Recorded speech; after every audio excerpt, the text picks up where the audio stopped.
ଆଉ ଟ୍ରାନ୍ସଲେସନ୍ ପାଇଁ ଭାଇ ମାଥ୍ୟୁ ଆଗକୁ ଆସିବେ।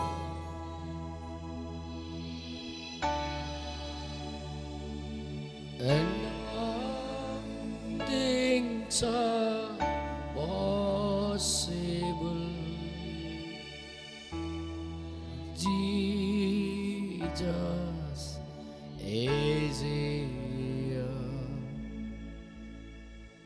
పరిశుద్ధ కలిగిన తండ్రి, पवित्र स्वर्गीय पिता, మా జీవాధిపతి అయిన మా ప్రభువైన యేసు, आमको जीवन देउथिबा आमको प्रभु जीशु ख्रीष्ट మీ ప్రశస్తమైన నామములో మీ సన్నిధిలోకి మేము వస్తున్నాం. आपणकर महान पवित्र नाम रे आपणको उपस्थिति को आमे आसुअछु। ప్రభా, నీ వాతావరణంలోకి మాకు తీసుకునండి. प्रभु आपणकर आत्मीय वातावरण को आमको नियंतु। నీ ఆత్మ ప్రత్యక్షత ద్వారా మాకు మీరు నడిపించండి. आपणकर वाक्यर प्रकाशन द्वारा आपण आमको परिचालना करंतु। నీ ఆత్మే మా అందరికీ నడిపించును గాక. आपणको आत्मा ही आमको परिचालना करंतु। ప్రభా, ఇక్కడున్న చిన్న మందకి మీరు కాపాడండి. प्रभु ए स्थान रे थिबा छोट पोलं को आपण सुरक्षा प्रदान करंतु। నీ గొర్రెలతో మీరే మాట్లాడండి. आपणकर मेष मानक सहित आपण ही कथावार्ता ఆ करंतु। గొర్రెలు మీ స్వరం వినేటట్టుగా కృపను దయచేయండి. आपणकर आत्मीय स्वर को श्रवण करबा पई आपण सहाय्य करंतु। నువ్వు చెప్పి ఉన్నావు ప్రభువా, आपण कहि अछंती पिता, నా గొర్రెలు నా స్వరం వినును అని. मो मेष मो स्वर शुणंती बोली। తప్పక నీ గొర్రె వింటుందని మేము నమ్ముచున్నాం. निश्चित भावे आपणकर मेष माने आपणको स्वर शुणु अछंती बोली आमे विश्वास करूछु। ఖచ్చితంగా నీ గొర్రె నిన్ను వెంబడిస్తుందని మేము నమ్ముచున్నాం. निश्चित भावे आपणको मेष माने आपणकर अनुगमन करूछंती बोली आमे विश्वास करूछु। ఈ ప్రాంతంలో నీ స్వరం వినిపించడానికి వచ్చి ఉన్నామయ్యా. एही प्रांत को एही अंचल को आपणको स्वर श्रवण करबा निमंते आसीअछु అయ్యా, पिता। నీ స్వరం గుర్తించుటకు కృపను దయచేయండి.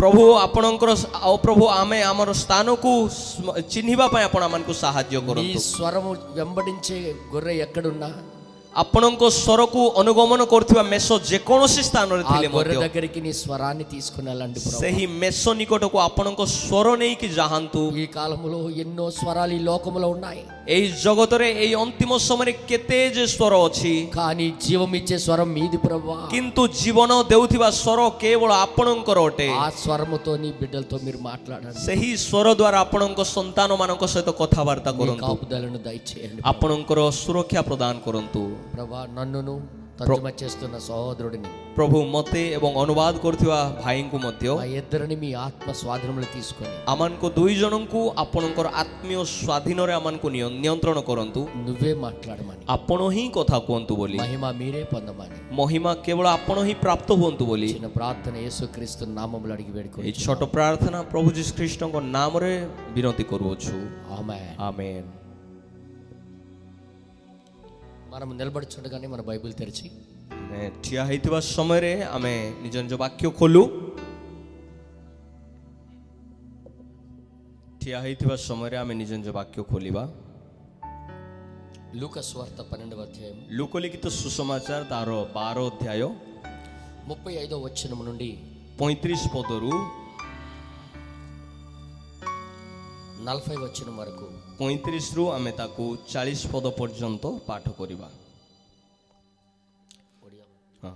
लोकलिखित सुसमाचार 12 अध्याय तार 35 रु तार 40 पद पर्यंत मु पाठ करूची। आपण माने जाटर बाइबल अछि ध्यान सहित देखंतु।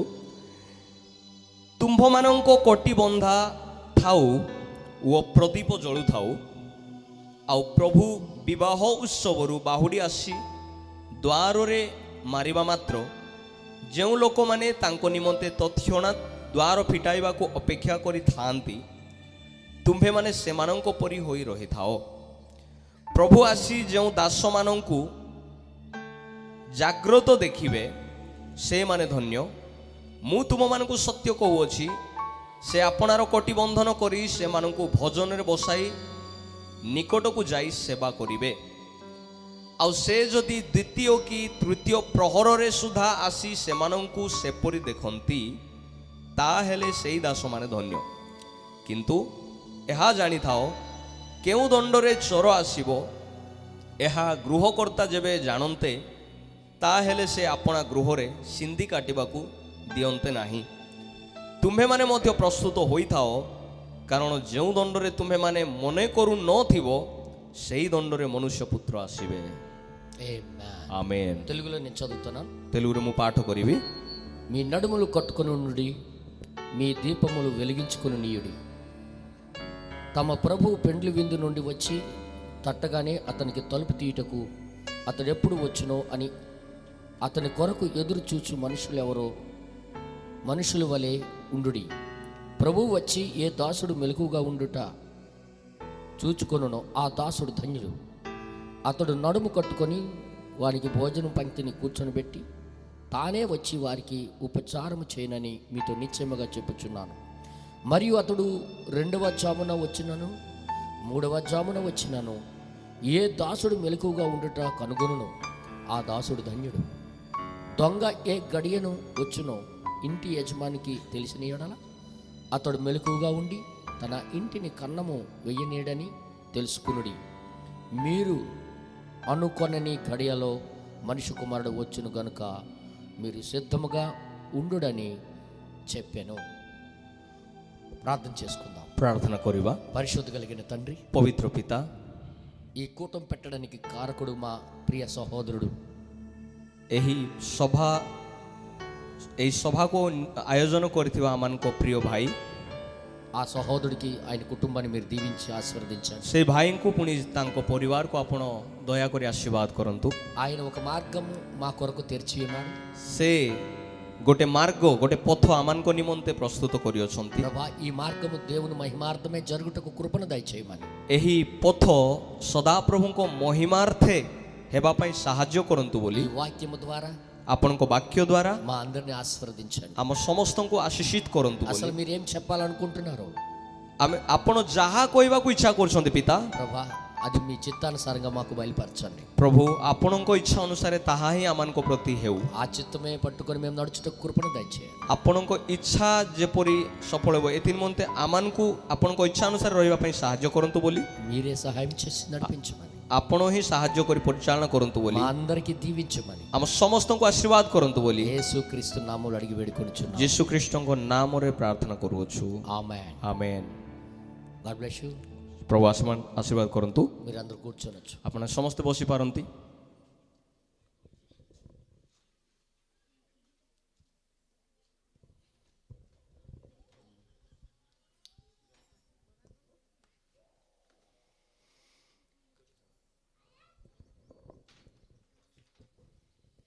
దేవుని నామానికి మహిమ కలుగును గాక.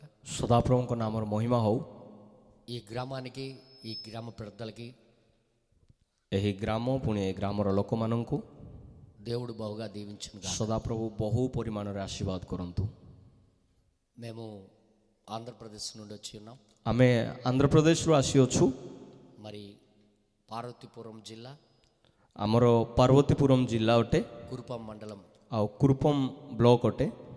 ఆ ప్రాంతం నుండి మేము ఇక్కడికి వచ్చి ఉన్నాం. ଆଉ ସେଇ ଅଞ୍ଚଳରୁ ଆମେ ଏହି ସ୍ଥାନକୁ ଆସିଅଛୁ. దేవుని కృప చేత ସଦାପ୍ରଭୁଙ୍କ ଅନୁଗ୍ରହ ଦ୍ୱାରା నిన్నటి నుంచి దేవుడు ఆయన యొక్క సన్నిధిలో మేము గడుపుతూనే ఉన్నాం. କାଲିଠାରୁ ଆମେ ତାଙ୍କ ଉପସ୍ଥିତିରେ ହିଁ ସମୟ ଅତିବାହିତ କରୁଅଛୁ. మరొకసారి ఈ అవకాశం దేవుడు దయచేశాడు. ପୁନର୍ବାର ସଦାପ୍ରଭୁ ଆମମାନଙ୍କୁ ଏହି ସୁଯୋଗ ଦେଇଅଛନ୍ତି. మనం ఎంతో ధన్యులమై ఉన్నాం. ଆମେ କେତେ ଧନ୍ୟ ଅଟୁ. ఇప్పుడు ବର୍ତ୍ତମାନ దేవుని యొక్క వాక్యమును ସଦାପ୍ରଭୁଙ୍କ ବାକ୍ୟରେ తొంగి మనం చూచినప్పుడు, ଯେତେବେଳେ ସଦାପ୍ରଭୁଙ୍କ ବାକ୍ୟକୁ ଆମେ ଦେଖୁ, ఆ చూచేటప్పుడు దేవుడు తన వాక్యంలో తన మనసును మనకి వివరించాలని చూస్తుంటాడు. ଆଉ ଆମମାନଙ୍କର ଇଚ୍ଛା ଦେଖି ସଦାପ୍ରଭୁ ତାଙ୍କ ମନରେ ଥିବା ବିଷୟକୁ ଆମମାନଙ୍କୁ ଖୋଲି ପ୍ରକାଶ କରିବା ପାଇଁ ଇଚ୍ଛା ପ୍ରକାଶ କରନ୍ତି. దేవుడు తన మనసుని ସଦାପ୍ରଭୁ ଆପଣା ମନରେ ఏమైతే పెట్టుకున్నాడో ଯାହା କିଛି ରଖିଅଛନ୍ତି అది తన వాక్యంలో పెట్టి ତାହା ନିଜ ବାକ୍ୟରେ ରଖି దాని ద్వారా మనకి తెలియజేయాలనుకుంటాడు. ଆଉ ସେଇ ବାକ୍ୟ ଦ୍ୱାରା ଆମମାନଙ୍କୁ ଜଣେଇବା ପାଇଁ ଇଚ୍ଛା କରୁଛନ୍ତି. అది తెలుసుకొని ଆଉ ତାହା ଜାଣି మనం జీవించాలని దేవుని యొక్క కోరిక. ଆଉ ତାହା ଆମେ ଜ୍ଞାତ ହୋଇ ସେ ଅନୁସାରେ ଆମେ ବଞ୍ଚୁ ବୋଲି ସଦାପ୍ରଭୁଙ୍କର ଇଚ୍ଛା ଅଟେ. అందుకే ଏଥିପାଇଁ దేవుని వాక్యం మనం చదవాలి. ଏଥିପାଇଁ ସଦାପ୍ରଭୁଙ୍କ ବାକ୍ୟ ଆମମାନଙ୍କୁ ପାଠ କରିବା, ଅଧ୍ୟୟନ କରିବା ନିହାତି ଆବଶ୍ୟକ ଅଟେ. ఆ వాక్యం మనం చదివినప్పుడు ଆଉ ସେ ବାକ୍ୟ ଯେତେବେଳେ ଆମେ ପାଠ କରୁଅଛୁ, ఏదో విషయం మనం చదవట్లేదు, ଆମେ କୌଣସି ବିଷୟକୁ ଆମେ ପାଠ କରୁନାହୁଁ. కేవలం దేవుని యొక్క మనస్సును మనం చదువుతున్నాం. କେବଳ ସଦାପ୍ରଭୁଙ୍କ ମନକୁ ଆମେ ପାଠ କରୁଛୁ. ఆ మనసుని మనం చదివేటప్పుడు ଆଉ ସେହି ମନକୁ ଯେତେବେଳେ ଆମେ ପାଠ କରୁଅଛୁ తన ఇష్టమేదో ସଦାପ୍ରଭୁଙ୍କ ଇଚ୍ଛା ଯେ କ'ଣ అందులో కనుగోగలుగుతాం. ସେ ବିଷୟକୁ ଆମେ ଏହି ସ୍ଥାନରେ ଦେଖିପାରିବା. ఏదో ఆయన తన మనసులో ఉన్నది మనకి చెప్పాలనే వాక్యం రాసి ఇచ్చిన్నాడు. ସିଏ ତାଙ୍କ ମନରେ ଯାହା କିଛି ରଖିଅଛନ୍ତି ସେ ବିଷୟ କହିବା ପାଇଁ ବୋଲି ସିଏ ନିଜ ବିଷୟକୁ ବାକ୍ୟରେ ଲେଖିକି ରଖିଅଛନ୍ତି. అందుకే తన చిత్తాన్ని జరిగించాలంటే ଏଥିପାଇଁ ତାଙ୍କ ଇଚ୍ଛା ସଫଳ ହେବାକୁ ହେଲେ ఎవరి ఇచ్చ దేవుని చిత్తం. କାହାର ଇଚ୍ଛା? ସଦାପ୍ରଭୁଙ୍କ ଇଚ୍ଛା. మనుషుల యొక్క ఇష్టం కాదు, ମନୁଷ୍ୟମାନଙ୍କର ଇଚ୍ଛା ନୁହେଁ, దేవుని యొక్క ఇష్టం, ସଦାପ୍ରଭୁଙ୍କର ଇଚ୍ଛା, దేవుని యొక్క చిత్తం. ସଦାପ୍ରଭୁଙ୍କର ଇଚ୍ଛା. అది మనము తెలుసుకోవాలని, ସେ ଇଚ୍ଛା ଆମେ ବୁଝିବା ଜରୁରୀ. అది తెలుసుకోవాలని ଆଉ ଆମେ ଯେତେବେଳେ ସେଇ ବିଷୟକୁ ଜାଣିପାରିବା, కోరికుంటే ଯଦି ଜାଣିବା ପାଇଁ ଇଚ୍ଛା ଯଦି ଆମମାନଙ୍କର ଅଛି, ఖచ్చితంగా వాక్యమును చదవాలి. ନିଶ୍ଚିତ ଭାବେ ଆମେ ବାକ୍ୟକୁ ପାଠ କରିବା ଜରୁରୀ. వాక్యము చదవకుండా దేవుని చిత్తాన్ని నువ్వు తెలుసుకోలేవు. ବାକ୍ୟକୁ ପାଠ ନ କରି ସଦାପ୍ରଭୁଙ୍କ ଇଚ୍ଛାକୁ ଆପଣ କେବେ ବି ସଫଳ କରିପାରିବେ ନାହିଁ. దేవుడి చిత్తాన్ని జరిగించాలంటే ସଦାପ୍ରଭୁଙ୍କ ଇଚ୍ଛାକୁ ସଫଳ କରିବାକୁ ହେଲେ ఖచ్చితంగా ନିଶ୍ଚିତ ଭାବେ దేవుని యొక్క చిత్తం తెలుసుకోవాలంటే ସଦାପ୍ରଭୁଙ୍କ ଇଚ୍ଛା ଯଦି ଜାଣିବାକୁ ହେଲେ ఖచ్చితంగా వాక్యమును చదవాలి. ନିଶ୍ଚିତ ଭାବେ ବାକ୍ୟ ଅଧ୍ୟୟନ କରିବାକୁ ପଡ଼ିବ. వాక్యములో మాత్రమే తన చిత్తం దొరుకుతుంది. ବାକ୍ୟରେ ହିଁ ତାଙ୍କ ଇଚ୍ଛାକୁ ଆମେ ଦେଖିପାରିବା. వాక్యములోనే తన చిత్తం మనకి లభిస్తుంది. ବାକ୍ୟ ଦ୍ୱାରା ହିଁ ତାଙ୍କ ଇଚ୍ଛାକୁ ଆମେ ଲାଭ କରିପାରିବା. అది మాత్రం గుర్తు చేసుకోవాలి. ଏଇଟା ମାତ୍ର ଆପଣ କେବେ ବି ଭୁଲନ୍ତୁ ନାହିଁ. వాక్యమే దేవుని యొక్క మనసు అయి ఉన్నది. ବାକ୍ୟ ହିଁ ସଦାପ୍ରଭୁଙ୍କର ମନ ଅଟେ. ఆ మనసు వాక్యముగా రాయబడి ఉంది. ସେଇ ମନ ହିଁ, ମନରେ ଥିବା ବିଷୟ ହିଁ ବାକ୍ୟ ମାଧ୍ୟମରେ ଲିଖିତ ହେଇକି ଅଛି. ఒక ఆలోచన, ଗୋଟେ ଚିନ୍ତା నీ మనసులో ఉండేటప్పుడు, ଗୋଟେ ଚିନ୍ତା ଯଦି ଯେତେବେଳେ ଆପଣଙ୍କ ମନରେ ଥାଏ, నువ్వు ఏదైతే ఆలోచించావో ଆପଣ ଯାହା ଚିନ୍ତା କରୁଛନ୍ତି అది నువ్వు పలికితే గానీ అర్థం కాదు.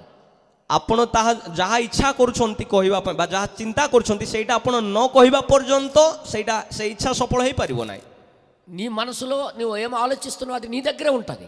ଆପଣ କ'ଣ ଚିନ୍ତା କରୁଛନ୍ତି ସେ ବିଷୟ କେବଳ ଆପଣଙ୍କ ଭିତରେ ହିଁ ରହିଥାଏ. కానీ କିନ୍ତୁ అది పలికేటప్పుడు, ଯେତେବେଳେ ତାହା ଆପଣ ପ୍ରକାଶ କରନ୍ତି, କହିଥାନ୍ତି, అప్పుడు నీ మనసులో ఉన్నది మనకు తెలుస్తుంది. ସେତେବେଳେ ହିଁ ଆପଣଙ୍କ ମନରେ ଯାହା ଅଛି ସେ ବିଷୟ ଆପଣଙ୍କର ସାମ୍ନା ଲୋକ ଜାଣିପାରନ୍ତି. అలాగే ଏଇପରି దేవుడు ఏదైతే ఆలోచించాడు, ସଦାପ୍ରଭୁ ଯାହା କିଛି ଚିନ୍ତା କରିଥିଲେ, ఏదైతే ఆయన అనుకున్నాడు, ଯାହା କିଛି ସେ ଚିନ୍ତା ଭାବିଥିଲେ, తన మనసులో ఏదైతే ఊహించాడో ତାଙ୍କ ମନରେ ଯାହା କିଛି ଭାବିଥିଲେ అది వాక్య రూపంలో రాయించాడు. ତାହା ବାକ୍ୟ ରୂପରେ ସେ ଲେଖି ଅଛନ୍ତି. అందుకే ଏଥିପାଇଁ ఈ వాక్యం చదివేటప్పుడు এই ବାକ୍ୟ ଅଧ୍ୟୟନ କରିବା ସମୟରେ ఏదో మనుషుడు రాసిన గ్రంథముగా కాదు, ଏଇଟା କୌଣସି ବ୍ୟକ୍ତି ଲେଖିଛନ୍ତି ବୋଲିବା ଉଦ୍ଦେଶ୍ୟରେ ନାହିଁ.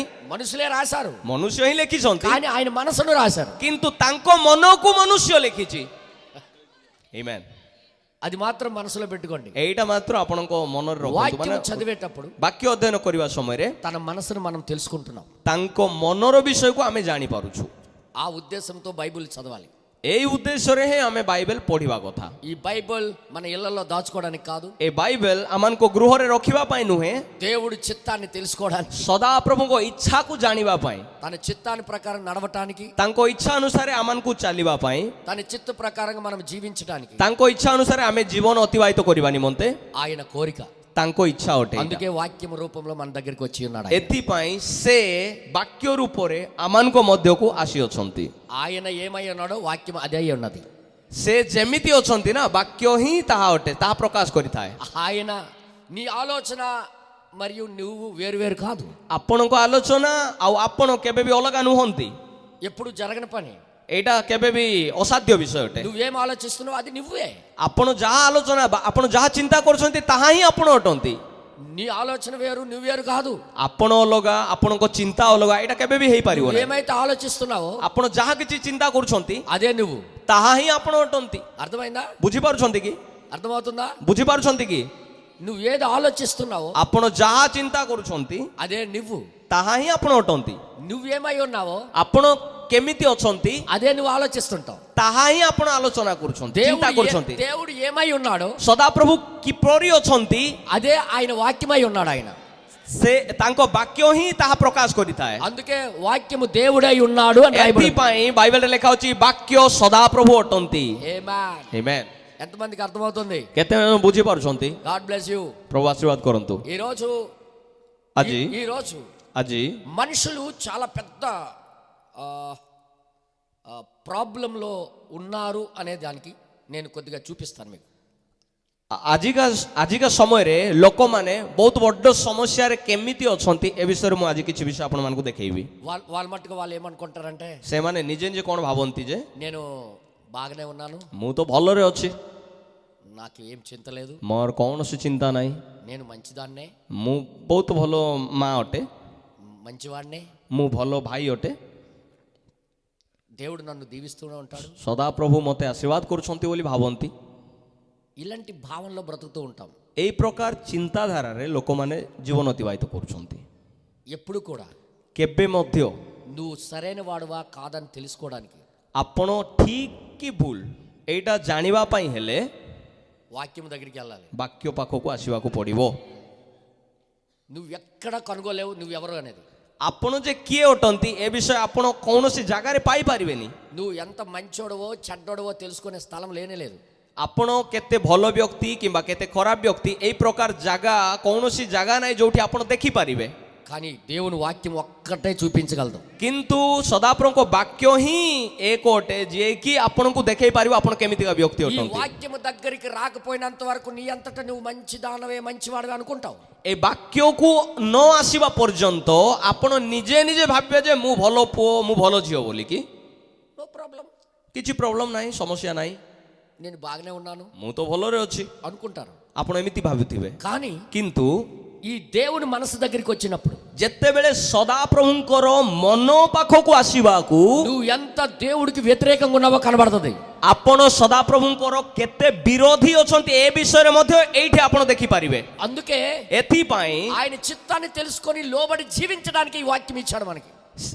ସେଥିପାଇଁ ତାଙ୍କ ଇଚ୍ଛାକୁ ଜାଣି ତାଙ୍କ ଇଚ୍ଛା ଅନୁସାରେ ଜୀବନ ଅତିବାହିତ କରିବା ପାଇଁ ସଦାପ୍ରଭୁ ଆମମାନଙ୍କୁ ତାଙ୍କ ବାକ୍ୟ ଦେଇଅଛନ୍ତି. అందుకే ଏଥିପାଇଁ వాక్యములో మనం తొంగి చూడాలి. ଏଥିପାଇଁ ବାକ୍ୟରେ ଆମେ ନଈକି ଦେଖିବାକୁ ପଡ଼ିବ. ఏదో న్యూస్ పేపర్ లా చదవకూడదు. దీన్ని ଏଇଟା କୌଣସି ଖବର କାଗଜ ପରି ପାଠ କରିବା ବିଷୟ ନାହିଁ. న్యూస్ పేపర్లన్నీ అబద్ధాలే.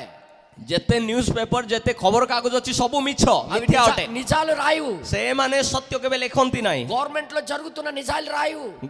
ମାନେ ଗଭର୍ଣ୍ଣମେଣ୍ଟ ଯାହା ଯାହା କରୁଛି ତାର ସତ୍ୟତାକୁ ସେମାନେ ଲେଖନ୍ତି ନାହିଁ. వాళ్ళు ఏం తప్పులు చేస్తున్నారో అది రాయరు. ସେମାନେ କ'ଣ ଭୁଲ କରୁଛନ୍ତି ସେ ବିଷୟ ଲେଖନ୍ତି ନାହିଁ. అది ఏది రాయరు. ସେମାନେ କିଛି ଲେଖନ୍ତି ନାହିଁ. కానీ ఉన్నది ఉన్నట్టుగా రాయించింది బైబిల్ ఒక్కటే. କିନ୍ତୁ ଯାହା ଅଛି ଠିକ ସେହିପରି, ମାନେ ଯାହା ଅଛି ଠିକ ସେହିପରି ଠିକ ବିଷୟ ଲେଖିବା ବାଇବେଲ ହିଁ ଅଟେ.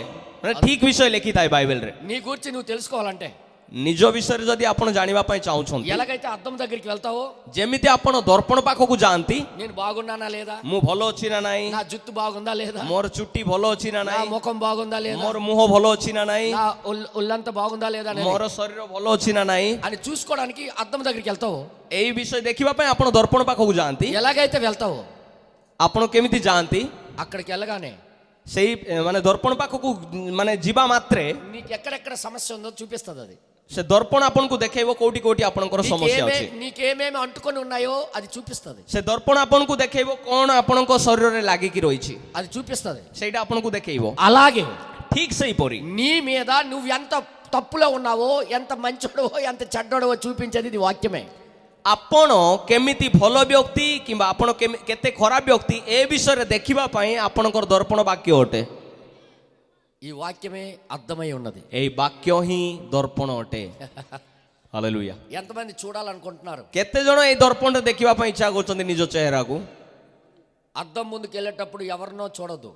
ଦର୍ପଣ ପାଖକୁ ଗଲାବେଳେ ଆପଣ କାହାକୁ ଦେଖନ୍ତୁ ନାହିଁ. యాక్చువల్గా సాధారణంగా ସାଧାରଣ ଭାବେ అద్దం దగ్గరికి వెళ్ళేటప్పుడు ଯେତେବେଳେ ଆମେ ଦର୍ପଣ ପାଖକୁ ଯାଉ, అక్కడ ముందుకు వెళ్ళగానే ଆମେ ଯେତେବେଳେ ଦର୍ପଣ ମାନେ ଦର୍ପଣ ପାଖରେ ଯେତେବେଳେ ପହଞ୍ଚୁ, ఎవరినో చూడాలని నువ్వు వెళ్ళవు. ଆପଣ କାହାକୁ ଅନ୍ୟ କାହାକୁ ଦେଖିବା ପାଇଁ ଆପଣ ଦର୍ପଣ ପାଖକୁ ଯାଆନ୍ତି ନାହିଁ. నీ మట్టుగా నువ్వు చూసుకోవడానికి వెళ్తావు. అక్కడ ନିଜ ଚେହେରାକୁ ନିଜକୁ ଦେଖିବା ପାଇଁ ଆପଣ ଦର୍ପଣ ନିକଟକୁ ଯାଆନ୍ତି. నువ్వే కనబడతావు అందులో. ସେ ଦର୍ପଣରେ ଆପଣ ହିଁ ଦେଖାଯିବେ. ఒకవేళ అద్దంలో వేరే వ్యక్తి కనబడ్డాడు అనుకో, ଯଦି ଦର୍ପଣରେ ଅଲଗା ବ୍ୟକ୍ତି ଦେଖାଗଲେ ఆ అద్దం ముందు నువ్వు నిలబడవు, పారిపోతావు. ସେଇ ଦର୍ପଣ ପାଖରେ ଆପଣ ଠିଆ ହେଇପାରିବେ ନା, ଆପଣ ପଳେଇ ଯିବେ. దొంగత దయ్యం అనుకొని ଆପଣ ଭାବିବେ ଏଇଟା ତ ଭୂତ ବୋଲିକି, କାହିଁକି ନା କାହିଁକି ନା ଆପଣଙ୍କ ଚେହେରା ଦେଖାଯାଉନି, ଅନ୍ୟ ଲୋକର ଚେହେରା ଦେଖାଯାଉଛି। నువ్వే కనిపిస్తావు అందులో, ଆପଣ ହିଁ ସେ ଦର୍ପଣରେ ଦେଖାଯିବେ, నువ్వే కనబడతావు, ଆପଣ ହିଁ ଦେଖାଯାଆନ୍ତି ఎవరు ଦର୍ପଣରେ। వేరే వాళ్ళు కనబడరు। ସେ ଦର୍ପଣରେ ଆଉ ଅନ୍ୟ ଲୋକ କିଏ ଦେଖାଯିବେ అసలు ନାହିଁ। నీ మైండ్ లో వేరే వాళ్ళు కనబడతారని ఆలోచనతో అక్కడికి వెళ్ళావు।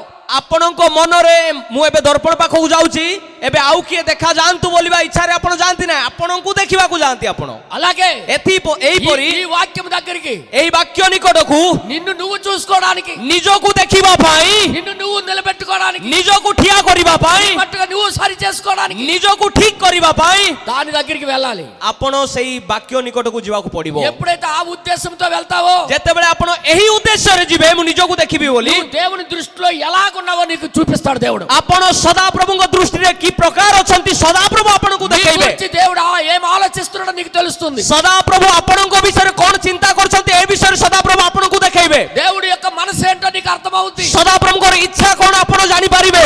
అప్పుడు ସେତେବେଳେ దేవుడికి వ్యతిరేకంగా నడుస్తున్నావా లేకపోతే దేవునికి అనుగుణంగా నడుస్తున్నావా అనేది నీకు అర్థమవుతుంది। ସେତେବେଳେ ଆପଣ ଜାଣିପାରିବେ ଯେ ଆପଣ ସଦାପ୍ରଭୁଙ୍କ ବିରୋଧରେ ଚାଲୁଛନ୍ତି ନା ସଦାପ୍ରଭୁଙ୍କ ସପକ୍ଷରେ ଚାଲୁଛନ୍ତି। అదే ఈ దేవుని యొక్క వాక్యం। ତାହା ହିଁ ସଦାପ୍ରଭୁଙ୍କ ବାକ୍ୟ ଅଟେ। హల్లెలూయా। ହାଲେଲୁୟା। ఇప్పుడే ବର୍ତ୍ତମାନ యేసయ్య వస్తున్నాడు అంటే, ଯଦି ବର୍ତ୍ତମାନ ଯୀଶୁଖ୍ରୀଷ୍ଟ ଆସୁଛନ୍ତି ବୋଲିଲେ ఎంతమంది ఆయనతో వెళ్ళిపోవడానికి సిద్ధంగా ఉన్నారు? କେତେ ଜଣ ତାଙ୍କ ସହିତ ଯିବା ପାଇଁ ରେଡି ଅଛନ୍ତି? రమారమి 99%। ପାଖାପାଖି ପ୍ରାୟ 99% కానీ କିନ୍ତୁ ఆయనతో వెళ్ళాలంటే ତାଙ୍କ ସହିତ ଯିବାକୁ ହେଲେ, ఒక క్వాలిటీ ఉండాలని, ତାଙ୍କ ସହିତ ଯିବାକୁ ହେଲେ ଗୋଟେ କ୍ୱାଲିଟି ଦରକାର। ఆ వ్యక్తిలో తనతో వెళ్ళడానికి ఒక క్వాలిటీ దేవుడు పెట్టాడు, ఒక పద్ధతి।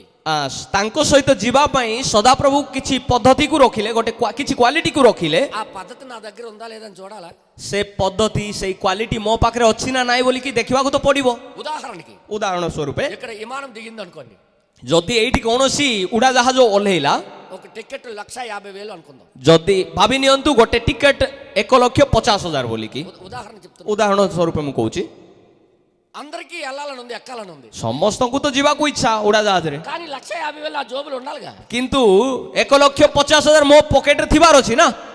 टिकट के लिए ଟିକେଟ ନିମନ୍ତେ, 1,50,000 ଟିକଟ ପାଇଁ 1,50,000 मेरे पास होना चाहिए जरूर।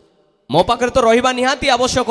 ఒకవేళ 1,50,000 నా దగ్గర లేకపోతే, ଯଦି 1,50,000 ମୋ ପକେଟରେ ନାହିଁ, ମୋ ପାଖରେ ନାହିଁ, విమానం ఎక్కాలనుకున్నా నేను ఎక్కలేను। ଯଦି ମୋ ପାଖରେ 1,50,000 ନାହିଁ, ମୁଁ ଉଡ଼ାଜାହାଜରେ ଚଢିବାକୁ ଇଚ୍ଛା କଲେ ବି ମୁଁ ଚଢି ପାରିବି ନାହିଁ। అలాగే ଠିକ ସେହିପରି యేసు దగ్గరికి వెళ్ళాలంటే, దేవుని రాజ్యానికి వెళ్ళాలన్నా, ଯୀଶୁଖ୍ରୀଷ୍ଟଙ୍କ ପାଖକୁ ଯିବାକୁ ହେଲେ, ସଦାପ୍ରଭୁଙ୍କ ରାଜ୍ୟକୁ ଯିବାକୁ ହେଲେ, ఆయనకు అనుకునే పద్ధతి, ఒక రూల్ ఉందని, ତାଙ୍କ ଇଚ୍ଛାରେ କିଛି ରୁଲ ଅଛି।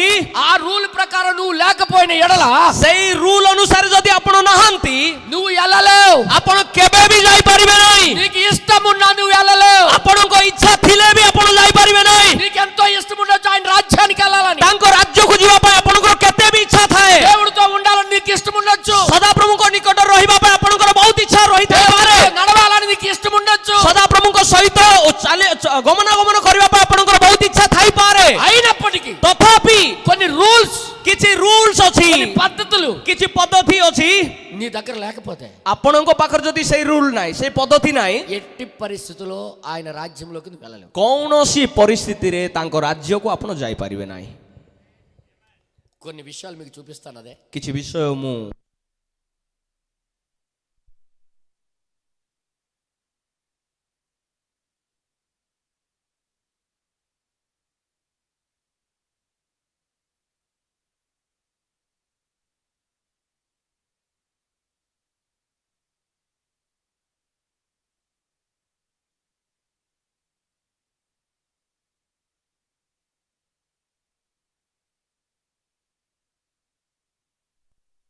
నీకు కొన్ని దేవుడు అనుకునే పద్ధతి నీ దగ్గర ఉండాలి।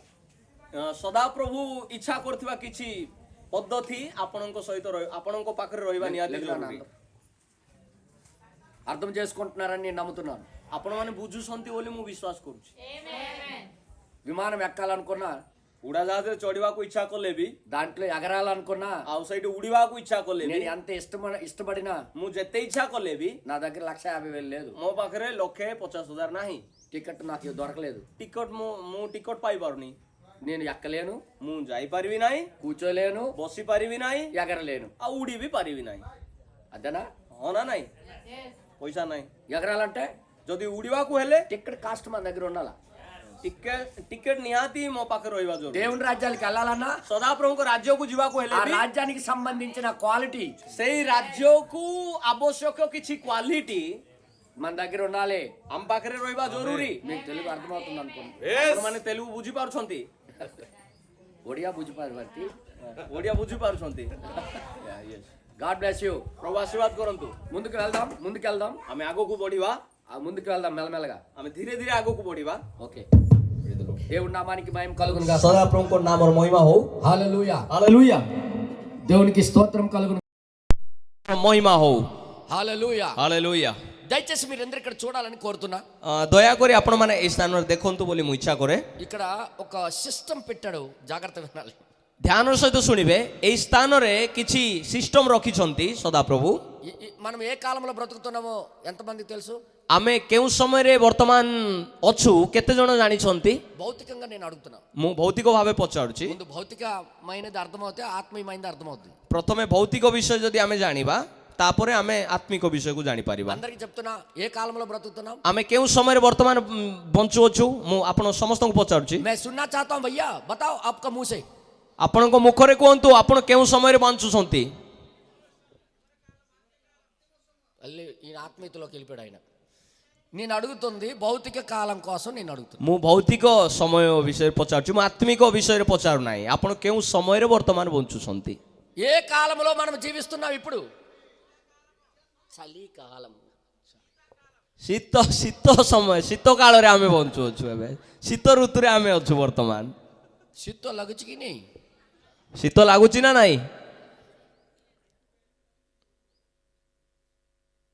కోయి బి ఎవరైనా సరే କେହି ମଧ୍ୟ కొద్దిగా మానసికంగా బాగున్నాడు చెప్తాడు మనం ఏ కాలంలో బ్రతుకుతున్నాం అనేది. କୌଣସି ମାନେ ଭଲ ବ୍ୟକ୍ତି, ସିଏ ମାନେ ଯାହାର ମନ ଠିକ୍ ଅଛି, ଭଲ ବ୍ୟକ୍ତି ସିଏ କହିପାରିବ ଯେ ଆମେ କେଉଁ ସମୟରେ ବର୍ତ୍ତମାନ ଅଛୁ ବୋଲିକି. ఏ కాలంలో బ్రతుకుతున్నామో అనేది చెప్పగలుగుతాడు. ଆମେ କେଉଁ ସମୟରେ ବଞ୍ଚୁଛୁ ଏ ବିଷୟରେ, କେଉଁ ଋତୁରେ ଆମେ ବଞ୍ଚୁଛୁ ଏ ବିଷୟରେ ସେ କହିପାରିବେ. ఒకవేళ పిచ్చోడు అయితే ଯଦି ସିଏ ବାୟା ହେଇଥାନ୍ତି, ఏ కాలంలో బ్రతుకుతున్నా అడిగి తెలియదు. ସେ କେଉଁ ଋତୁରେ ବଞ୍ଚୁଛନ୍ତି ସିଏ ଜାଣିପାରିବେ ନାହିଁ. ఏ కాలంలో జీవిస్తున్నాడో కూడా తెలియదు. ସେ କେଉଁ ଋତୁରେ ଜୀବନ ଅତିବାହିତ କରୁଛନ୍ତି అన్ని ଜାଣିପାରିବେ ନାହିଁ. కాలాల్లో బట్టలు ఇప్పే తిరుగుతాడు. ସବୁ ଋତୁରେ ସିଏ ବସ୍ତ୍ର ଖୋଲିକି ସିଏ ବୁଲିବେ, କାହିଁକି ନା ବାୟା ଲୋକ ସିଏ. ସେ భయాలోక ସିଏ ବାୟା ଲୋକ. भैयालोक होगा तो वो ढापेगा नहीं, कुछ उड़े उड़े क्या बोलते हैं, गोड़ियों नहीं, कुछ करेगा नहीं. ବାୟା ଲୋକ ହେଲେ ସିଏ କେବେ ମଧ୍ୟ କିଛି ପିନ୍ଧିବେ ନାହିଁ କି ଘୋଡ଼େଇ ହେବେ ନାହିଁ. కానీ କିନ୍ତୁ మంచివాడైతే କିନ୍ତୁ ଉତ୍ତମ ବ୍ୟକ୍ତି ଯଦି ହେଲା, ఇప్పుడు నేను చలి కోట్ వేసుకోవాలి, ଏବେ ମୋତେ ମାନେ ମୁଁ ଶୀତ ହେଉଛି ସେଥିପାଇଁ ମୁଁ କୋଟ୍ ପିନ୍ଧିବି, ସ୍ୱେଟର ପିନ୍ଧିବି. ये गांव कौन सा गांव है? नंदरामपुर में बहुत ठंडा है. ନନ୍ଦରାମପୁରରେ ବହୁତ ଶୀତ ହେଉଛି, కనుక నేను చలి కోట్ వేసుకోవాలి ଏଥିପାଇଁ ମୋତେ ସ୍ୱେଟର ପିନ୍ଧିବାକୁ ପଡ଼ିବ. అనుకుంటాడా లేదా? ଏମିତି ଭାବିବ ନା ନାହିଁ ଭଲ ବ୍ୟକ୍ତି ହେଲେ. అలాగే మైండ్ ఖరాబ్ అయినోడైతే, ଆଉ ଯଦି ମାଇଣ୍ଡ ଖରାପ ହେଇଥିବା ବ୍ୟକ୍ତି ହେଲେ ସିଏ କିଛି ଜାଣିବ ନାହିଁ. दिन धड़ कपड़ा खोल के घूमेगा वो, ସିଏ ଦିନ ରାତି ବସ୍ତ୍ର ଖୋଲିକି ସିଏ ବୁଲିବ, दिन धड़. ପୁରା ବିନ୍ଦାସରେ ବୁଲିବ ସିଏ. क्यों? କାହିଁକି? కాలం ఎరగడు. ସିଏ ଆକ୍ଚୁଆଲି କେଉଁ ଋତୁରେ ଅଛି ଏ ବିଷୟରେ ସେ ଜାଣିନାହାନ୍ତି. అలాగే ଠିକ୍ ସେହିପରି ఈ రోజు క్రైస్తవులు కూడా ଏହି ସମୟରେ ଖ୍ରୀଷ୍ଟିଆନ ମାନେ ମଧ୍ୟ అలాంటి పిచ్చి క్రైస్తవులు ఉన్నారు. ଏହି ପ୍ରକାର ପାଗଳ ବାୟା ଖ୍ରୀଷ୍ଟିଆନ ମାନେ ମଧ୍ୟ ଅଛନ୍ତି. క్రైస్తవులే ଖ୍ରୀଷ୍ଟିଆନ ହିଁ ଅଟନ୍ତି, యేసు ప్రభుకే నమ్ముతారు, ସେମାନେ ଯୀଶୁ ଖ୍ରୀଷ୍ଟଙ୍କୁ ହିଁ ବିଶ୍ୱାସ କରନ୍ତି. కానీ ఏ కాలంలో బ్రతుకుతున్నాం అనేది తెలియదు. କିନ୍ତୁ କେଉଁ ଋତୁରେ ସେମାନେ ଜୀବନ ଅତିବାହିତ କରୁଛନ୍ତି ଏହା ଜ୍ଞାତ ନାହାନ୍ତି. బైబిల్ ప్రకారంగా ବାଇବେଲ ଅନୁସାରେ ఋతువుకి తగిన ఆహారాలు దేవుడు ఏర్పాటు చేశాడు. ବାଇବେଲ ଅନୁସାରେ ଋତୁ ଅନୁଯାୟୀ ସେ ଆପଣା ଖାଦ୍ୟ ସେ ଆପଣା ଆହାର ଆମମାନଙ୍କୁ ଦେଇ ଅଛନ୍ତି. ఋతువు తగ్గట్టుగా డ్రెస్ ని ఏర్పాటు చేశాడు దేవుడు. ଋତୁ ଅନୁଯାୟୀ ବସ୍ତ୍ର ମଧ୍ୟ ଆମମାନଙ୍କୁ ସେ ମାନେ ପ୍ରଦାନ କରିଅଛନ୍ତି. ఋతువుకు తగ్గట్టుగా దేవుడు అన్ని ఏర్పాటు చేసి పెట్టాడు బైబిల్లో.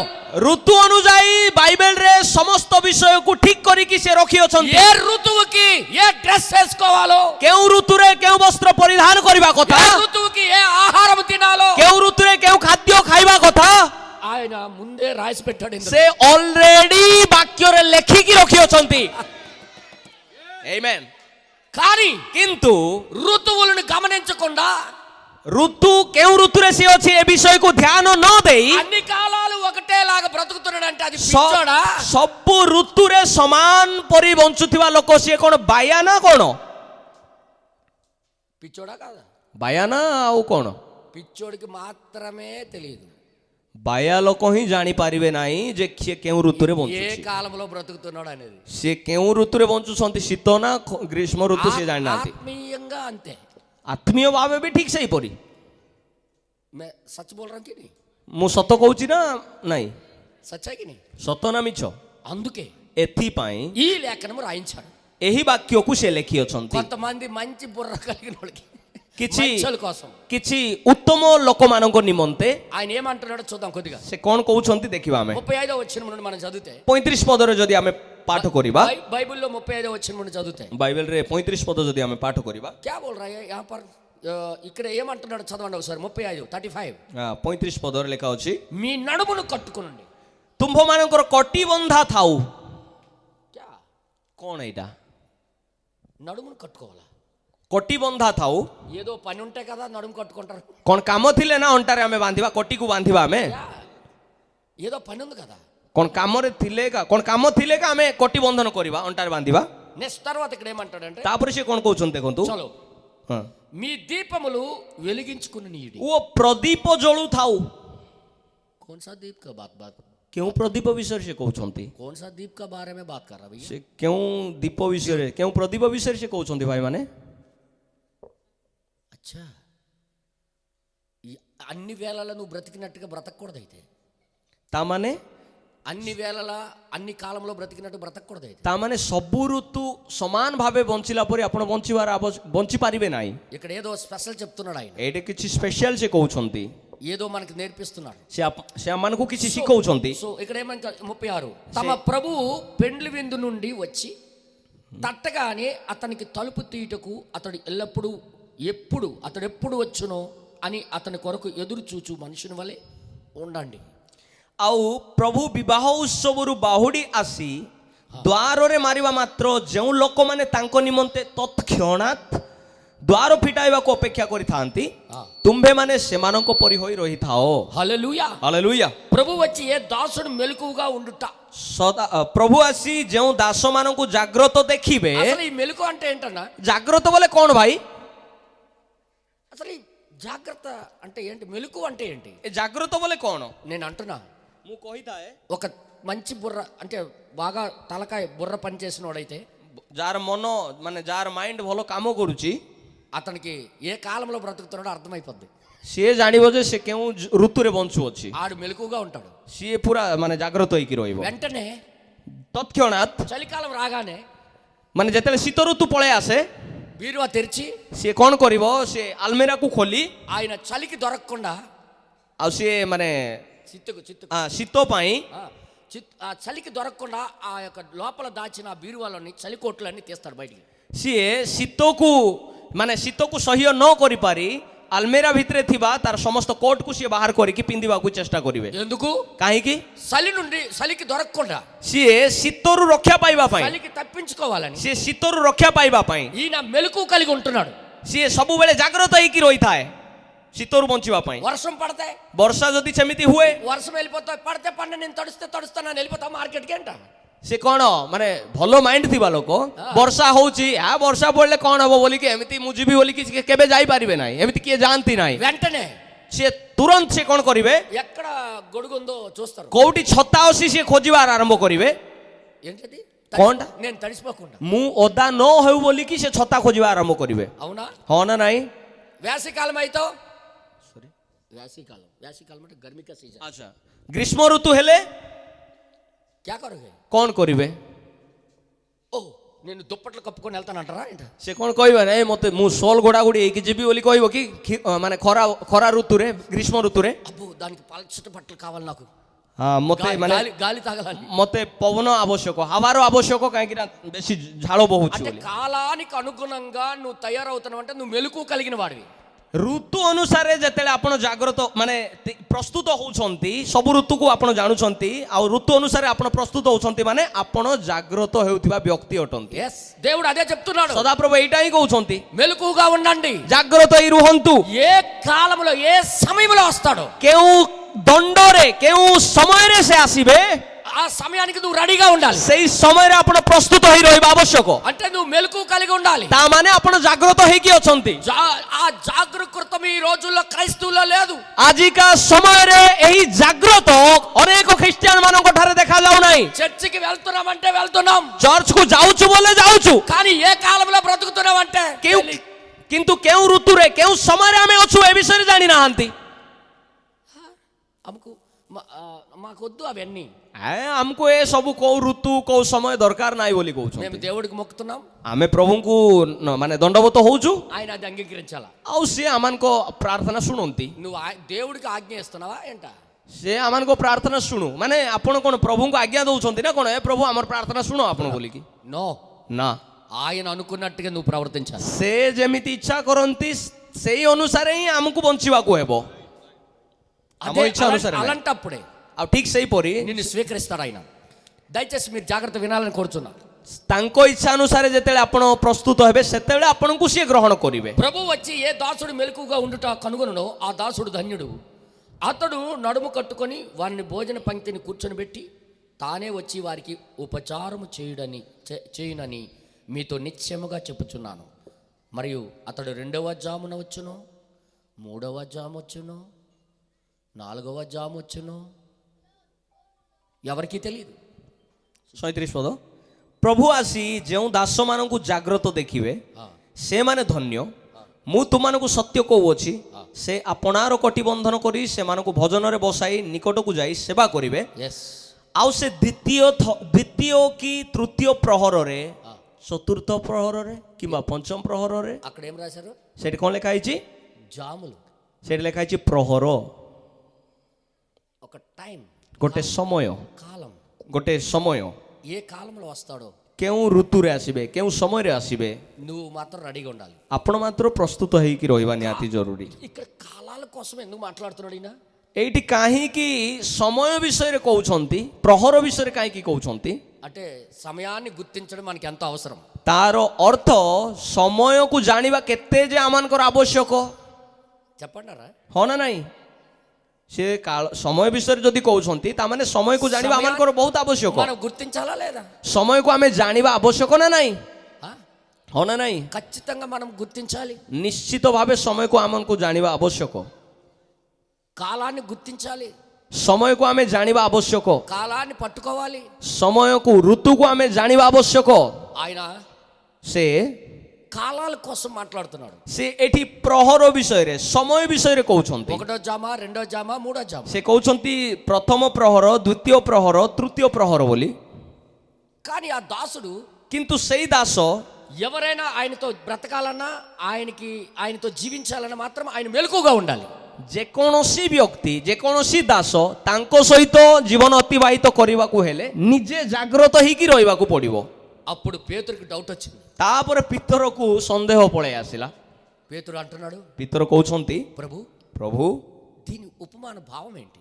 ଏଇ ଦୃଷ୍ଟାନ୍ତର ଅର୍ଥ କ'ଣ? ఆయన అంటున్నాడు 41వ వచనంలో, ସେ 41 ପଦରେ କହୁଛନ୍ତି, 41వ వచనంలో 41 ପଦରେ ସେ କହୁଛନ୍ତି, ఒకసారి పడియవడి। ସେଥିରେ ପିତର କହିଲେ, ହେ ପ୍ରଭୁ, ଆପଣ କେବଳ ଆମ୍ଭମାନଙ୍କୁ ନା ସମସ୍ତଙ୍କୁ ଏହି ଦୃଷ୍ଟାନ୍ତ କହୁଅଛନ୍ତି? మాతోనే చెప్పుచున్నావా, అందరితోనే చెప్పుచున్నావా? ଆମମାନଙ୍କୁ କହୁଅଛନ୍ତି ନା ସମସ୍ତଙ୍କୁ କହୁଅଛନ୍ତି? ఇంకా కిందకి రాయబడింది, ତା తଳେ ଲେଖା ଅଛି, ప్రభు ఇట్లా నేను, ପ୍ରଭୁ ఎప్పରି କହିଲେ, ఏమన్నాడు? తగిన కాలమున, చూడు అక్కడ 42, తగిన కాలమున ప్రతివానికి ఆహారము పెట్టుటకు యజమానుడు తన ఇంటి వారి మీద నియమించినటువంటి నమ్మకమైన బుద్ధిగల గృహ నిర్వాహకుడే ఎవడు? 42 ପଦ। ପ୍ରଭୁ କହିଲେ, ଏଣୁ ଆପଣା ପରିଜନ ମାନଙ୍କୁ ଯଥା ସମୟରେ ନିରୂପିତ ପଡ଼ି ଦେବା ନିମନ୍ତେ ପ୍ରଭୁ ଯାହାକୁ ସେମାନଙ୍କ ଉପରେ ନିଯୁକ୍ତି କରିବେ ଏପରି ବିଶ୍ୱସ୍ତ ଓ ବୁଦ୍ଧିମାନ ବେବର୍ତ୍ତା କିଏ? మరలా కాలం కోసమే మాట్లాడుతున్నాడు. ଆଉ ଥରେ ସିଏ ସମୟ ବିଷୟରେ ହିଁ କହୁଛନ୍ତି। ప్రతి కాలమున ଯଥା ସମୟରେ, అంటే కాలాలు అనేది వేరు వేరు. ତାର ଅର୍ଥ ସମୟ ଟିକେ ଅଲଗା ଅଲଗା ହୋଇକି ରହିଥାଏ। అంటే ఆ ప్రతి కాలం ఎన్ని రకాలు ఉన్నా ఆ కాలాల లోపల మనము బుద్ధి కలిగి ఉండాలంటున్నాడు ఆయన. ଆଉ ମାନେ ଯେମିତି କି ସମୟ ଭିନ୍ନ ଭିନ୍ନ ପ୍ରକାର ଅଛି, ସବୁ ସମୟରେ ଆମମାନଙ୍କୁ ଜାଗ୍ରତ ହେଇକି ରହିବାକୁ ପଡିବ। దేవుడి కోసం బ్రతకవలసిన వాళ్ళు ସଦାପ୍ରଭୁଙ୍କ ନିମନ୍ତେ ଜୀବନ ମାନେ ବଞ୍ଚିବା ଲୋକମାନେ కాలాన్ని మాత్రం గుర్తించాలి. ନିହାତି ଜରୁରୀ ଯେ ଆପଣ ସେଇ ସମୟକୁ ଜାଣିବା ଆବଶ୍ୟକ। మనుషులకి ఇప్పుడు ఎలాంటి పరిస్థితులు ఉన్నారంటే, ମନୁଷ୍ୟ ମାନେ ଲୋକମାନେ ଏବେ କେଉଁ ସ୍ଥିତିରେ ଅଛନ୍ତି ବୋଲେ, ఏ కాలంలో బ్రతుకుతున్నామో వారికి తెలియదు. କେଉଁ ସମୟରେ ସେମାନେ ଜୀବନ ଅତିବାହିତ କରୁଛନ୍ତି ସେମାନେ ହିଁ ଜାଣନ୍ତି ନାହିଁ। బుద్ధి లేనోడా మాకు తెలియదు అంటావా ఏంటి అన్నాను మీరు అనుకోవచ్చు. ଆପଣ ଭାବିପାରନ୍ତି ହେ ବୁଦ୍ଧିହୀନ ଲୋକ କ'ଣ ଆମେ ଜାଣିନୁ ବୋଲି ଭାବୁଛନ୍ତି ନା କ'ଣ ବୋଲି ଆପଣ ଏମିତି ଭାବି ଥାଇପାରନ୍ତି। ଏବେ ଶୀତ କାଳରେ ଝିଲିଛି ଆମେ ତ ଜାଣିଛୁ ଯେ ଆମେ ମାନେ ଶୀତ ଋତୁରେ ଅଛୁ ବୋଲିକି। నేను అడుగుతున్నా, ମୁଁ ପଚାରିବା ପାଇଁ ଚାହେଁ, ఇది భౌతికంగా అర్థమైపోయింది నీకు? ଏଇଟା ତ ଭୌତିକ ଭାବେ ଆମେ ବୁଝିପାରିଲେ। నేను అడుగుతున్నా ఆత్మీయ విషయం। ମୁଁ ଏବେ ଆତ୍ମୀୟ ବିଷୟରେ ଆପଣମାନଙ୍କୁ ପଚାରିବା ପାଇଁ ଚାହେଁ। ఏ కాలంలో బ్రతుకుతున్నావు? ଆମେ କେଉଁ ସମୟରେ ବଞ୍ଚୁଅଛୁ? ఎవరో ఎన్నుకోబడిన వారికి తెలుసు। କେବଳ ମନୋନୀତ ଲୋକ ହିଁ ଜାଣନ୍ତି। ఆయన గ్రంథంలో ఉన్నవాడికి మాత్రం తెలుసు। ତାଙ୍କ ପୁସ୍ତକରେ ଯାହାର ନାମ ଲେଖା ହୋଇଛି ସେମାନେ ହିଁ ଜାଣିବେ। ఆ గొర్రె పిల్ల జీవ గ్రంథంలో ఎవడి పేరైతే ఉందో, ମେଷ ଶାବକଙ୍କ ଜୀବନ ପୁସ୍ତକରେ ଯାହାର ନାମ ଲେଖା ହେଇଅଛି మాత్రమే କେବଳ ସେମାନେ ହିଁ ఈ ఆత్మీయమైన కాలాన్ని గుర్తించగలుగుతాడు। এই ଆତ୍ମୀୟ ସମୟକୁ ଚିହ୍ନି ପାରିବେ। మిగతా వాళ్ళకి అర్థం కాదు ఇది। ବାକି କେହି ମଧ୍ୟ ଏ ବିଷୟ ବୁଝି ପାରିବେ ନାହିଁ। అన్ని కాలాలు ఒకేలాగా అనిపిస్తాయి అందరికి। ସେମାନଙ୍କୁ ସବୁ ସମୟ ସମାନ ଭାବେ ଦେଖାଯିବ। అన్ని కాలాలు ఒకలాగే అనిపిస్తాయి। ସବୁ ସମୟ ଏକ ଭାବେ ମାନେ ଗୋଟେ ଭାବେ ଦେଖାଯିବ, ଜାଣିପାରିବେ ନାହିଁ। చర్చికి వెళ్ళడం రావడం ఇంటికి వెళ్ళిపోవడం అనుకుంటారు। ଚର୍ଚ୍ଚକୁ ଯିବା ଆଉ ପୁନର୍ବାର ଫେରିବା ଆଉ ଘରକୁ ପଳେଇ ଯିବା। ఏమని అంటే దేవుడి దగ్గరికి వెళ్ళి 4 కొవ్వొత్తులు వెలిగించేసి వెళ్ళిపోదామని చూస్తుంటారు। ତାଙ୍କେ କ'ଣ ମାନେ ସେମିତିକା ଲୋକ କେମିତି ଭାବନ୍ତି ଯେ ସଦାପ୍ରଭୁଙ୍କ ନିକଟକୁ ଯାଇ 4ଟା ଧୂପ କାଠି କିମ୍ବା ମହମବତୀ ଲଗେଇକି ଆମେ ପୁନର୍ବାର ଘରକୁ ଫେରିଯିବା ପରି ଲୋକ ଅଟନ୍ତି। ମୁବତୀ ଦେଖିକି ଖୁସି ହୋ ଯାଅ। ଏଇ ମହମବତୀ ଦେଖିକି ଆପଣ ଖୁସି ହେଇଯାଆନ୍ତୁ। ପ୍ରଭୁ ऐसा खुश होने वाला नहीं हमारा प्रभु। ଆମମାନଙ୍କ ସଦାପ୍ରଭୁ ଏମିତିକା ଖୁସି ଏମିତିରେ ଖୁସି ହୁଅନ୍ତି ନାହିଁ। ఎవరైతే కాలాన్ని బట్టి ଯେଉଁମାନେ ସମୟକୁ ଜାଣିବେ, సిద్ధపడి ଯେଉଁମାନେ ସମୟକୁ ଜ୍ଞାତ ହୋଇ ସମୟକୁ ଜାଣି ପ୍ରସ୍ତୁତ ହେବେ, ఆ కాలాన్ని ఎరిగి ସେଇ ସମୟକୁ ଜାଣି ఆయన వైపు ఎదురు చూస్తూ ତାଙ୍କ ନିକଟ ତାଙ୍କ ଆଡେ ଦୃଷ୍ଟି କରି, ఎవరైతే చూస్తారో ଯେଉଁମାନେ ତାଙ୍କ ଆଡେ ଉର୍ଦ୍ଧ ଦୃଷ୍ଟି କରି ధన్యులని రాయబడింది। ସେମାନେ ଧନ୍ୟ ଅଟନ୍ତି ବୋଲି ବାଇବେଲରେ ଲେଖା ଅଛି। ధన్యులని రాయబడింది। ସେମାନେ ହିଁ ଧନ୍ୟ ଅଟନ୍ତି। అందుకే ଏଥିପାଇଁ అదే అధ్యాయంలో ସେଇ ଅଧ୍ୟାୟରେ మీకు చదివి వినిపిస్తాను, ମୁଁ ଆଉ ଗୋଟେ ପାଠ କରି କହିବି, మీకు చూపిస్తాను। ମୁଁ ଆପଣଙ୍କୁ ଦେଖେଇବି। 54, 55, 56 వచనాలు। 54, 55, 56 వచనాల్లో 54, 55, 56 ପଦରେ 57 వరకు 59 వరకు చదువుదాం అలాగా। ଆଉ ଆମେ 59 ପଦ ପର୍ଯ୍ୟନ୍ତ ପଢିବା। మరియు 54ରୁ 40 50 50 54 ओडिया में पढ़ लीजिए। हाँ ठीक है।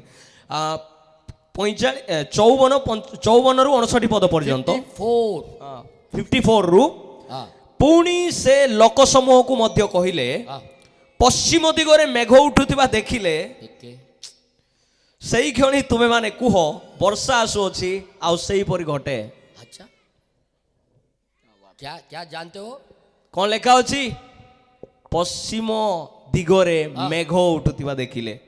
ଗ୍ୟାରେଣ୍ଟି ବାରିଶ आएगा। ପଶ୍ଚିମ ଦିଗରେ ଯେତେବେଳେ ମେଘ ଆସିବ ଉଠିବ ନା, ସେତେବେଳେ ବାଧ୍ୟ ହେଇକି ବର୍ଷା ଆସିବ। अरे आप समय को अच्छा तरीके से समझ जाते हो। ଆପଣ ସମୟକୁ ତ ଭଲ ଭାବେ ଜାଣନ୍ତି। చాలా చక్కగా అర్థం చేసుకోగలవు కాలాన్ని మేఘాలని। ଆପଣ ତ ମେଘକୁ ଦେଖିଲେ ଜାଣିଦେବେ ଯେ ବର୍ଷା ହେବ ବୋଲି। ఇక్కడ అంటున్నాడు దేవుడు। କିନ୍ତୁ ଏଇଠି ପ୍ରଭୁ କହୁଛନ୍ତି, ఏమంటే పడియా ମୁଁ ଆଉଥରେ ପଢୁଛି, जी। ପୁଣି ସେ ଲୋକ ସମୂହକୁ ମଧ୍ୟ କହିଲେ, ପଶ୍ଚିମ ଦିଗରେ ମେଘ ଉଠୁଥିବା ଦେଖିଲେ ସେହି କ୍ଷଣି ତୁମେ ମାନେ କୁହ ବର୍ଷା ଆସୁଅଛି, ଆଉ ସେଇପରି ହିଁ ଘଟେ। ఖచ్చితంగా అది గుర్తించినట్టుగా జరుగుద్ది. ନିଶ୍ଚିତ ଭାବେ ତାହା ସେଇପରି ହିଁ ଘଟିବ। 55 దక్షిణపు గాలి విసురుట చూచినప్పుడు వడగాలి కొట్టునని చెప్పుదురు. 55 ପଦରେ ଲେଖା ଅଛି, ପୁଣି ଦକ୍ଷିଣ ପବନ ବହିବା ଦେଖିଲେ ତୁମେ ମାନେ କୁହ ବଡ଼ ଖରା ହେବ, ପୁଣି ତାହା ହିଁ ଘଟେ। అలాగే జరుగును. ସେମିତି ହିଁ ଘଟିଥାଏ। అంటే కాలాలను గుర్తించడం బాగా తెలుసు మీకు. ମାନେ ଆପଣ ମାନେ ଜାଣିଛନ୍ତି ଯେ କେଉଁ ସମୟରେ କୁଆଡୁ ପବନ ଆସିଲେ କେମିତି ହବ, କୁଆଡୁ ମେଘ ଆସିଲେ କଣ ହବ, ଆପଣ ମାନେ ଭଲ ଭାବେ ଜାଣିଛନ୍ତି। కానీ କିନ୍ତୁ ఈ ఆత్మీయమైన వాతావరణాన్ని మాత్రం పట్టుకోలేరు. କିନ୍ତୁ ଆତ୍ମୀୟ ବାତାବରଣକୁ ଆପଣ ଧରି ପାରନ୍ତି ନାହିଁ। అది దేవుడు కోరుకుంటున్నాడు మననే. ସେଇଟା ଆପଣ ଧରନ୍ତୁ ବୋଲି ସଦାପ୍ରଭୁ ଇଚ୍ଛା କରୁଛନ୍ତି। ఆత్మీయమైన వాతావరణంలో ఏ కాలంలో బ్రతుకుతున్నావో నీకు తెలిసి ఉండాలి. ଆତ୍ମୀୟ ବାତାବରଣରେ ଆପଣ କେଉଁ ସମୟରେ ବଞ୍ଚୁଛନ୍ତି ଏହା ଆପଣ ଜାଣିବା ନିହାତି ଜରୁରୀ। ఇంకా కిందకి రాయబడి ఉంది, ତା ତଳେ ଲେଖା ଅଛି, వేషధారులారా ରେ କପଟି ମାନେ మీ భూమి ఆకాశాల వైఖరిని ତୁମେ ମାନେ ପୃଥିବୀ ଓ ଆକାଶର ଲକ୍ଷଣ ସବୁ ବୁଝି ପାରୁଅଛ, గుర్తింపనెరుగుదురు. କିନ୍ତୁ କାଳର ଲକ୍ଷଣ ଓକେ ୟେସ୍ పడియ పురా ରେ କପଟି ମାନେ ତୁମେ ମାନେ ପୃଥିବୀ ଓ ଆକାଶର ଲକ୍ଷଣ ସବୁ ବୁଝି ପାରୁଅଛ, కానీ କିନ୍ତୁ ఈ కాలమును మీరు గుర్తింపనెరగరు। ଏହି କାଳର ଲକ୍ଷଣ ସବୁ କିପରି ବୁଝୁନାହ? ఏ కాలం? କେଉଁ ସମୟ? ఆయన మెస్సయ్య భూమి మీద ఉండే కాలం అదే।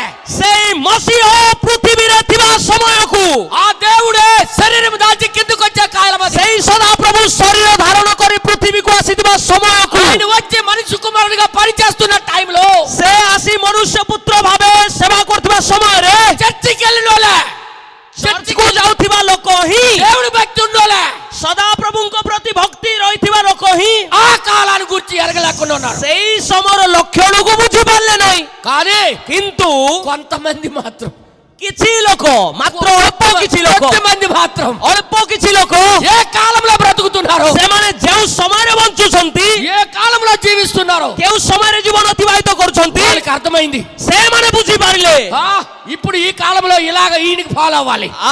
ଏବେ ଏ ସମୟରେ ଏଇଟା ହେଲା, ଏବେ ଏମିତି ଆମେ ଫଲୋ କରିବାକୁ ପଡିବ। బయట వాతావరణ కాలాలు మాత్రం మనుషులు గుర్తించేస్తారు। ବାହାର ବାତାବରଣକୁ ତ ଚିହ୍ନ ଲକ୍ଷଣକୁ ତ ଦେଖି ଲୋକମାନେ ଜାଣିଦେବେ ଯେ ପାଗ କଣ ଅଟେ ବୋଲିକି, కానీ କିନ୍ତୁ ఆత్మీయ కాలాలను గుర్తించడం ఎవరి చెక్కి చేత కావట్లేదు। ଆତ୍ମୀୟ ପାଗ କଣ ଲୋକମାନେ କେହି ବୁଝିପାରନ୍ତି ନାହିଁ। అందుకే ଏଥିପାଇଁ ఇది ఆత్మీయ మతిమరుపు కాలం। ଏଥିପାଇଁ ଏଇଟା ଆତ୍ମୀୟ మతిమరుపు ପାଗଳାମିର ସମୟ ଅଟେ।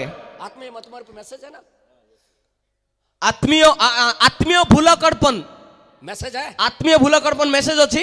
ఉస్మే క్యా బతాయా? ସେଇଠି କଣ କହିଛନ୍ତି? అందులో ఏం చెప్పాడు? ସେ କଣ କହିଛନ୍ତି? కాలం ఎరగక ସେମାନେ ସମୟକୁ ନ ଜାଣି వారు ఎవరి మనసులోని మర్చిపోయారు। ସେମାନେ କିଏ ଯେ ସେଇଟା ବି ସେମାନେ ଭୁଲିଗଲେ। ఆ మనుషులు ఎలా ప్రవర్తించాలో మర్చిపోయారు। ସେମାନେ ସେଇ ସମୟରେ ମାନେ ଜଣେ ମଣିଷ କେମିତି ଗୋଟେ କେମିତି ବ୍ୟବହାର କରିବା କଥା ଏଇଟା ବି ସେ ମଣିଷ ଭୁଲି ଯାଇଛି। ఇప్పుడు సైన్స్ చదివిన వాళ్ళందరికీ కూడా తెలుసు, బైబిల్ చదివి అంటే కాలాలు చదివిన వాడు జ్ఞానవంతులందరికీ తెలుసు। ଏବେ ଯିଏ ବିଜ୍ଞାନ ପଢିଛନ୍ତି, ଯେଉଁମାନେ ଋତୁକୁ ସମୟକୁ ପାଠ କରିଛନ୍ତି, ସେମାନେ ଭଲ ଭାବେ ବୁଝିପାରିବେ। ఫిబ్రవరి నెల నుండి ఎండలు వస్తాయి। ଫେବୃଆରୀ ମାସରୁ ତ ଖରା ଆରମ୍ଭ ହେଇଯିବ। ఫిబ్రవరి నెల నుండి ఎండలు పెరుగుతాయి। ଫେବୃଆରୀ ମାସରୁ ଖରା ଆରମ୍ଭ ହେଇଯିବ। ହଁ, సూపర్, ବହୁତ ବଢିଆ। पहले से बता दे रहे हो। ଆପଣ ତ ଆଗରୁ କହି ଦଉଛନ୍ତି ଫେବୃଆରୀ ମାସରୁ ଖରା ହବ ବୋଲିକି। గుడ్ గుడ్, ବହୁତ ବଢିଆ। కానీ କିନ୍ତୁ ఆత్మీయమైన ଆତ୍ମୀୟ ଭାବେ కాలము, ଆତ୍ମୀୟ ଋତୁକୁ నువ్వు పట్టుకోకపోతే, ଆପଣ ଯଦି ଧରି ନ ପାରନ୍ତି, ଜାଣି ନ ପାରନ୍ତି, నువ్వు దేవుణ్ణి వెంబడించలేవు। ଆପଣ సదాప్రଭୁଙ୍କର ଅନୁଗମନ କେବେ କରିପାରିବେ ନାହିଁ। అందుకే ଏଥିପାଇଁ ఇక్కడ ఏమంటున్నాడంటే, ଏଠି କଣ କହୁଛନ୍ତି? ఓ వేషధారులారా, ରେ କପଟି ମାନେ, क्या बोला? ରେ କପଟି ମାନେ, क्यों कपटी मैंने बोल रहे?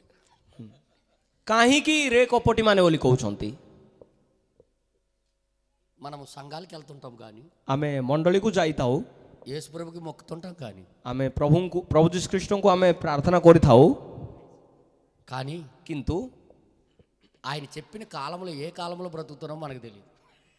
ଆମେ ଚର୍ଚ୍ଚକୁ ଯାଉଛୁ, ତାଙ୍କୁ ଆମେ ପ୍ରାର୍ଥନା କରୁଛୁ, କିନ୍ତୁ ଆମେ କେଉଁ ସମୟରେ ବାସ କରୁଛୁ ସେଇଟା ମାତ୍ର ଆମେ ଜାଣିନାହୁଁ। ఇదే ଏଇଟା ଏକା చాలా పెద్ద తప్పు, ଏଇଟା ଏକା ସବୁଠୁ ବଡ଼ ଭୁଲ ଅଟେ। చాలా పెద్ద తప్పు. ସବୁଠୁ ବଡ଼ ଭୁଲ ଏଇଟା ହିଁ ଅଟେ. నువ్వు భక్తిగా ఉంటూ కూడా నరకానికి వెళ్ళిపోతావు. ఇదే ସରି, భక్తి చేస్తూ నరకానికి వెళ్ళిపోతావు. ଆପଣ ଭକ୍ତି କରିକି ଆପଣ ଏ ପ୍ରକାର ଭକ୍ତିରେ ଜୀବନକୁ ଅତିବାହିତ କରିକି ଆପଣ ନରକକୁ ଚାଲିଯିବେ. క్యూ କାହିଁକି ఎందుకు వెళ్ళిపోతావు? କାହିଁକି ଆପଣ ନରକକୁ ଯିବେ? నువ్వు ఏ కాలంలో ఉన్నావో నీకు అర్థం అవట్లేదు. ଆପଣ କେଉଁ ଯୁଗରେ ଅଛନ୍ତି ଆପଣ ସେଇଟା ଜାଣିନାହାନ୍ତି. నీకు దేవుడు ఇంక దొరకలే. ଆପଣ ଜାଣିନାହାନ୍ତି, ଆପଣ ସଦାପ୍ରଭୁଙ୍କୁ ପାଇନାହାନ୍ତି ଏ ଯାଏଁ. అందుకే అంటున్నాడు ఆయన, ଏଇଥିପାଇଁ ଏଇଠି କହୁଛନ୍ତି మీరు ఆకాశ వైఖరిని ఎరుగుదురు, ఆకాశ వైఖరిని ఎరుగుదురు, ఈ కాలము మీరు గుర్తింపనెరగరు. ఇదా 57. ఓకే 57 పడియే పడియే పడియే 56 57. ରେ କପଟି ମାନେ ତୁମେ ମାନେ ପୃଥିବୀ ଓ ଆକାଶର ଲକ୍ଷଣ ସବୁ ବୁଝିପାରୁଅଛ, କିନ୍ତୁ ଏହି କାଳର ଲକ୍ଷଣ ସବୁ କିପରି ବୁଝୁନାହ? ఏది న్యాయమో మీ అంతటా మీరే విమర్శించుకొననేరా. ଆଉ ନିଜେ ନିଜେ କାହିଁକି ନ୍ୟାୟ ବିଚାର କରୁନାହ? ఏది నిజమో ఏది మంచిదో మీరు మీరు గుర్తించరా? ନିଜେ ନିଜେ କାହିଁକି ନ୍ୟାୟ ବିଚାର କରୁନା? କୋଉଟା ଭୁଲ କୋଉଟା ଠିକ କଣ ଆପଣ ବୁଝିପାରୁନାହ? टाइम टाइम अच्छा बताओगे? ସମୟ ତ ବଢିଆ, ମାନେ ସମୟ ବିଷୟରେ ତ ବଢିଆରେ କହିବେ. इस काल का बाद गर्मी का सीजन आ रहा करके ఈజీగా ఈజీ చాలా ఈజీ. ଏଇ ଶୀତ ଋତୁ ପରେ ଗ୍ରୀଷ୍ମ ଋତୁ ଆସିବ ବୋଲି ପୁରା ଇଜିଲି କହିଦେବେ ଆପଣ. बच्चों को भी पूछो बता देगा.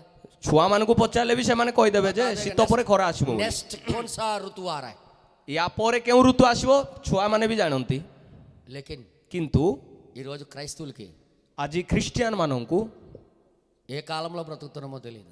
ଆଜି ଅନେକ ଖ୍ରୀଷ୍ଟିଆନ ଜାଣିନାହାନ୍ତି ଯେ ସେମାନେ କେଉଁ ସମୟରେ ଜୀବନ ଅତିବାହିତ କରୁଛନ୍ତି. మామూలు కాలం ହଁ ସବୁ ତ ସମାନ ଅଛି, ସବୁ ସମାନ ଯୁଗ ତ, మామూలు సమానే. ସବୁ ମାମୁଲ ଅଛି, ଯୁଗ ସବୁ ସମାନ ଅଟେ, କିଛି నువ్వు ପ୍ରୋବ୍ଲେମ ନାହିଁ. అనుకున్నట్టుగా దేవుడు రాయించలేదు. ଆପଣଙ୍କ ଇଚ୍ଛା ଅନୁଯାୟୀ ପ୍ରଭୁ ବାକ୍ୟ ଲେଖି ନାହାନ୍ତି. ఆయన ప్రణాళిక ప్రకారంగా రాయించాడు. ତାଙ୍କ ଇଚ୍ଛା ଅନୁସାରେ ସେ ବାକ୍ୟକୁ ଲେଖିଛନ୍ତି, ତାଙ୍କ ପ୍ରଣାଳୀରେ ସେ ଲେଖିଛନ୍ତି. सुनो ଶୁଣନ୍ତୁ सुनो ଶୁଣନ୍ତୁ आज जो सुनोगे ना, ଆଜି ମୁଁ ଯୋଉଟା ଶୁଣେଇବି ଆପଣ ମାନଙ୍କୁ, एक दिन प्रभु का सामने खड़ा हो जाएगा आप लोग. ମୁଁ ଆଜି ଯେଉଁ ବିଷୟ ଆପଣ ମାନଙ୍କୁ ଶୁଣେଇବି, ଏମିତି ଦିନ ଆସୁଅଛି ଆପଣ ମାନେ ସଦାପ୍ରଭୁଙ୍କ ସମ୍ମୁଖରେ ଠିଆ ହେବାକୁ ପଡିବ. దయచేసి మీరు చూడాలని కోరుతున్నా. ଦୟାକରି ଆପଣ ମାନେ ଏଇ ସ୍ଥାନରେ ଦେଖନ୍ତୁ. सुनो కిందకి రాయబడి నిచ్చే పడిగే. ତଳେ ଲେଖା ଅଛି, ଆଉ ନିଜେ ନିଜେ କାହିଁକି ନ୍ୟାୟ ବିଚାର କରୁନାହ?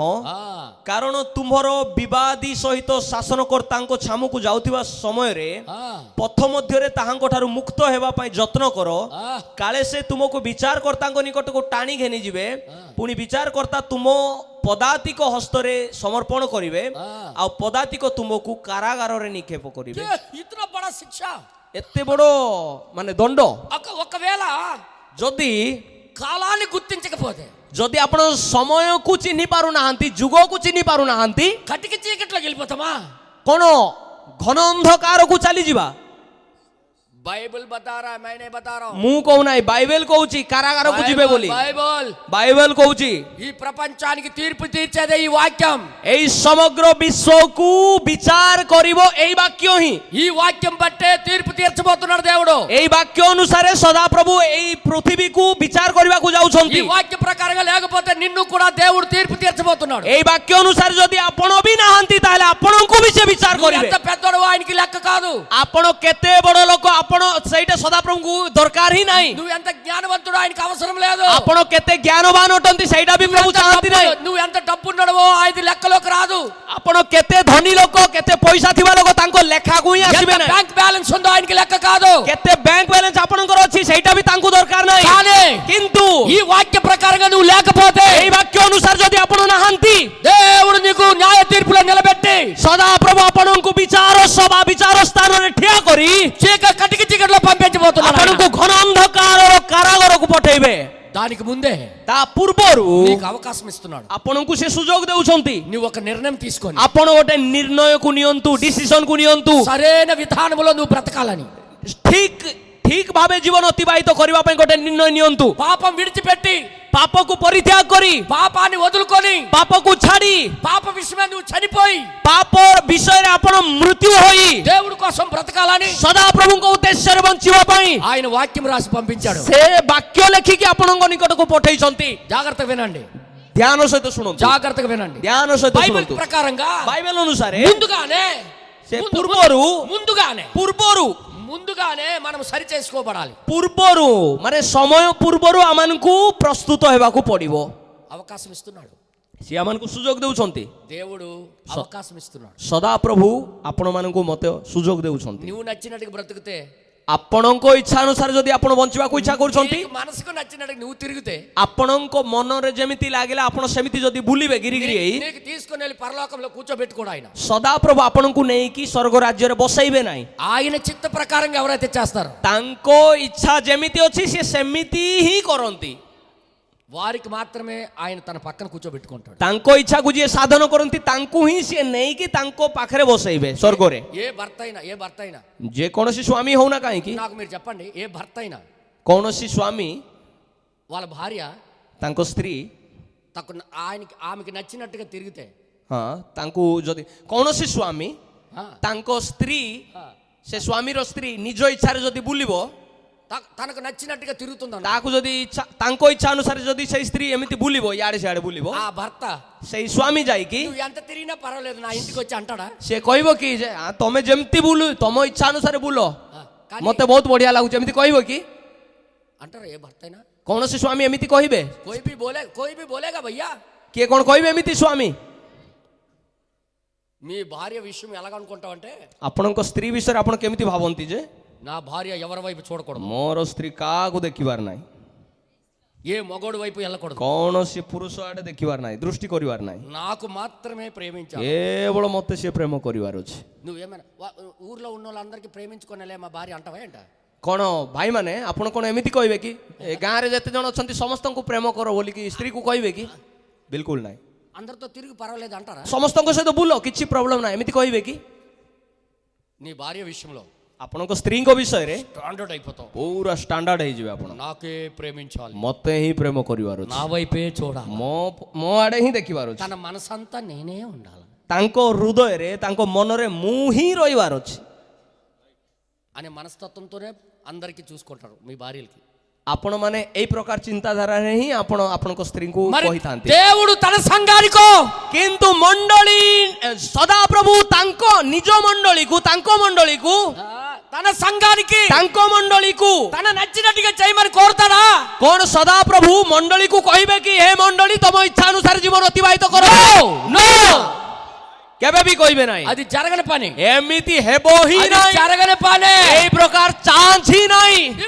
ఇంకొక విషయం, ଆଉ ଗୋଟେ ବିଷୟ, ఏ స్త్రీ అయినా, ଯେକୌଣସି ସ୍ତ୍ରୀ, ଯେକୌଣସି ସ୍ତ୍ରୀ తన భర్త ତାଙ୍କ ସ୍ୱାମୀ ఎవరితో తిరిగినా పర్వాలేదండి, మీరు ఎవరితో వెళ్ళినా పర్వాలేదండి, କୌଣସି ସ୍ତ୍ରୀ ନିଜ ସ୍ୱାମୀକୁ ଏମିତି କହିବ କି ତମେ ଯେକୌଣସି ଝିଅ ସହିତ ବୁଲି ପାରିବ, କିଛି ପ୍ରୋବ୍ଲେମ ନାହିଁ, ଏମିତି କହିବେ କି କୌଣସି ସ୍ତ୍ରୀ ନିଜ ସ୍ୱାମୀକୁ? కోయి బోలోగే, କୌଣସି ସ୍ତ୍ରୀ କହିବେ ଏମିତି?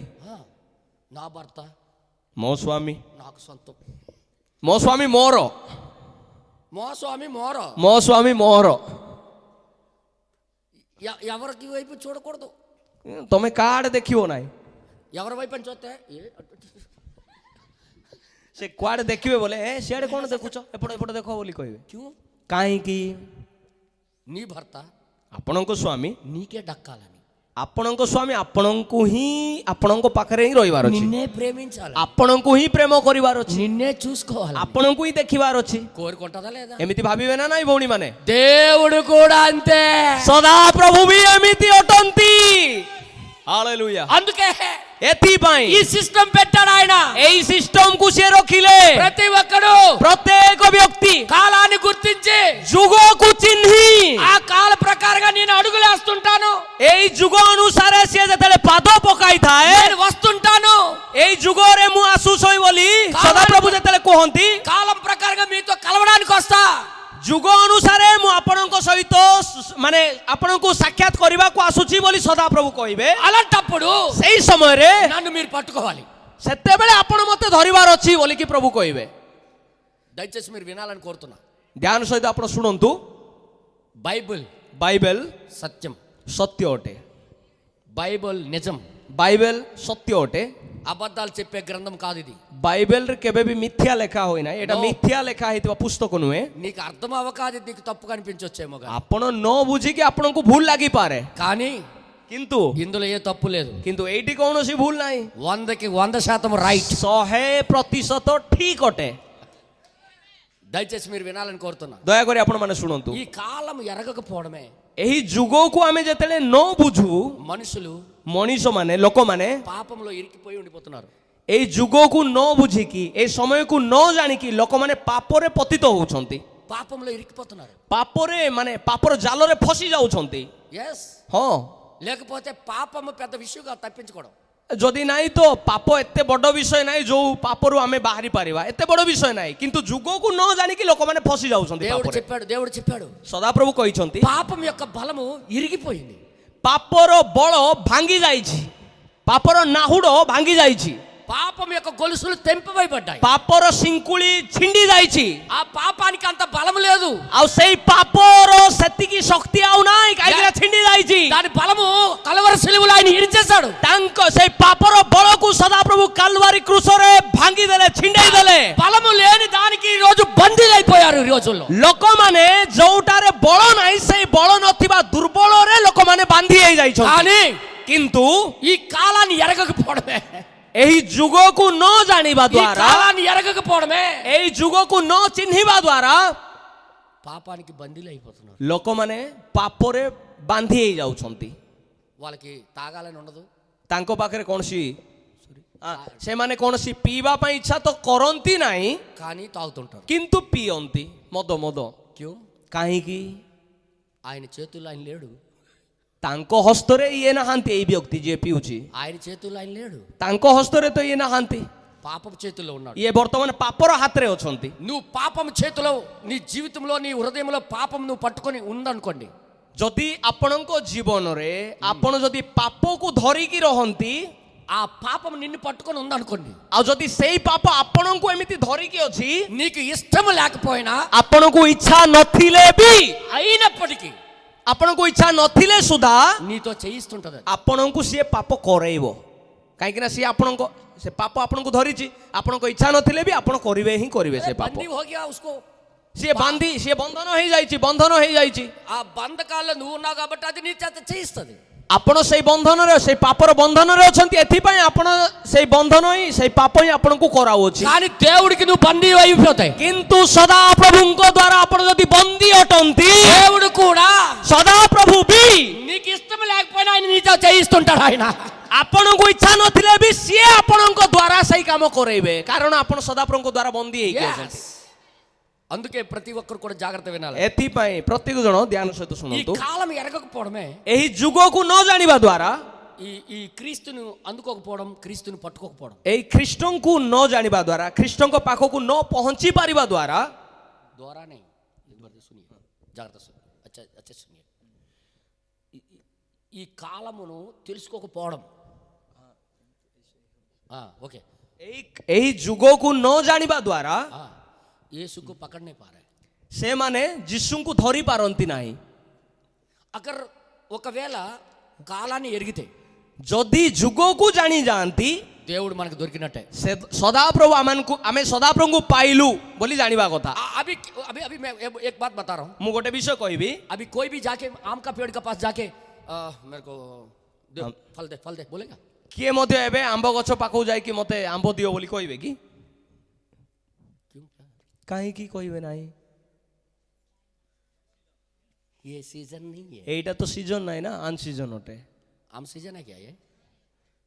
ଆମ୍ବ ଋତୁ କି ମାନେ ଆମ୍ବ ଫଳିବା ସମୟ କି ଏଇଟା? చెప్పండి ఇలా అనండి, లేకపోతే అలా ఉన్నాను అనండి. କୁହନ୍ତୁ, ମୁଣ୍ଡ ଏମିତି ହଲାନ୍ତୁ ନାହିଁ ବୋଲେ ଏମିତି ହଲାନ୍ତୁ। मुझे आम खाने के लिए बहुत दिल कर रहा है, दे दो बोलेगा? देगा? ଆପଣ ଆମ୍ବ ଗଛ ପାଖକୁ ଯାଇ କହିବେ ମତେ ଆମ୍ବ ଖାଇବା ପାଇଁ ବେଶୀ ଇଚ୍ଛା ହଉଛି, ଆମ୍ବ ମତେ ଦିଅ ବୋଲି କହିବେ କି? दे दो बोलेगा? देगा? ଆଉ ଦିଅ ବୋଲି କହିଲେ କଣ ଗଛ ଦେବ ଆମ୍ବ? मिलेगा? କଣ ମିଳିବ? उसको मुंह होगा तो क्या बोलेगा मालूम है? ତାଙ୍କ ପାଖରେ ଯଦି ତାଙ୍କର ଯଦି ପାଟି ଥାନ୍ତା ସେ କଣ କହିଥାନ୍ତା ଆମ୍ବ ଗଛ? मुंह होगा तो क्या बोलेगा मालूम है? ଯଦି ତାଙ୍କର ପାଟି ଥାନ୍ତା ସେ କଣ କହିଥାନ୍ତା ଜାଣିଛ? బుర్ర లేనోడా, ବୁଦ୍ଧି ନଥିବା ଲୋକ, కాలాన్ని ఎరగవరా? କଣ ଯୁଗକୁ ଜାଣିନ, ସମୟକୁ ଜାଣିପାରୁନ ଏଇଟା କୋଉ ସମୟ ଅଟେ? మే నెలలో వస్తే నేను దొరికేవాడిని. ସରି, మే మహినామే ମେ ମାସରେ ହେଇଥିଲେ ଆମ୍ବ ପାଇଥାନ୍ତ। కాలాన్ని ఎరగకపోయిన బుద్ధి లేనోడా, ଯୁଗକୁ ନ ଜାଣିବା ବୁଦ୍ଧିହୀନ ବ୍ୟକ୍ତି, నీకు ఎలాగ నేను లభిస్తాను, నీకు నేను ఎలా దొరుకుతాను, ମୁଁ କେମିତି ତତେ ଫଳ ଦେବି? కాలం కాలం ఎరగకుండా నాకు వచ్చి నువ్వు అడుగుతున్నావు. ସମୟ ବର୍ତ୍ତମାନ ଆମ୍ବ ସମୟ ନାହିଁ, ଆଉ ଏବେ ଆସିକି ମତେ ଆମ୍ବ ମାଗୁଛୁ, ମୁଁ କେମିତି ତତେ ଆମ୍ବ ଦେଇଥାନ୍ତି? అంటదా లేదా? ଏମିତି କହିଥାନ୍ତା ନା ନାହିଁ ଯଦି ପାଟି ଥାନ୍ତା? కానీ కాలం కాలం ఎరిగితే, କିନ୍ତୁ ଯଦି ଆପଣ కాలమే అర్థమైతే, ଯଦି ଆପଣ ଋତୁକୁ ଜାଣି ଯାଆନ୍ତି, ସମୟକୁ ଜାଣନ୍ତି, నువ్వు ఆలోచించకుండా ଆପଣ ବିନା ଚିନ୍ତାରେ ବି ଆପଣ మీ బాబుని పిలిచి ଆପଣଙ୍କ ପୁଅକୁ ଡାକି, నా పక్కన పెరట్లో మామిడి చెట్టు ఉంది, తీసుకుని మన 4 కాయలు తేరా పప్పులు వేసుకుందాం.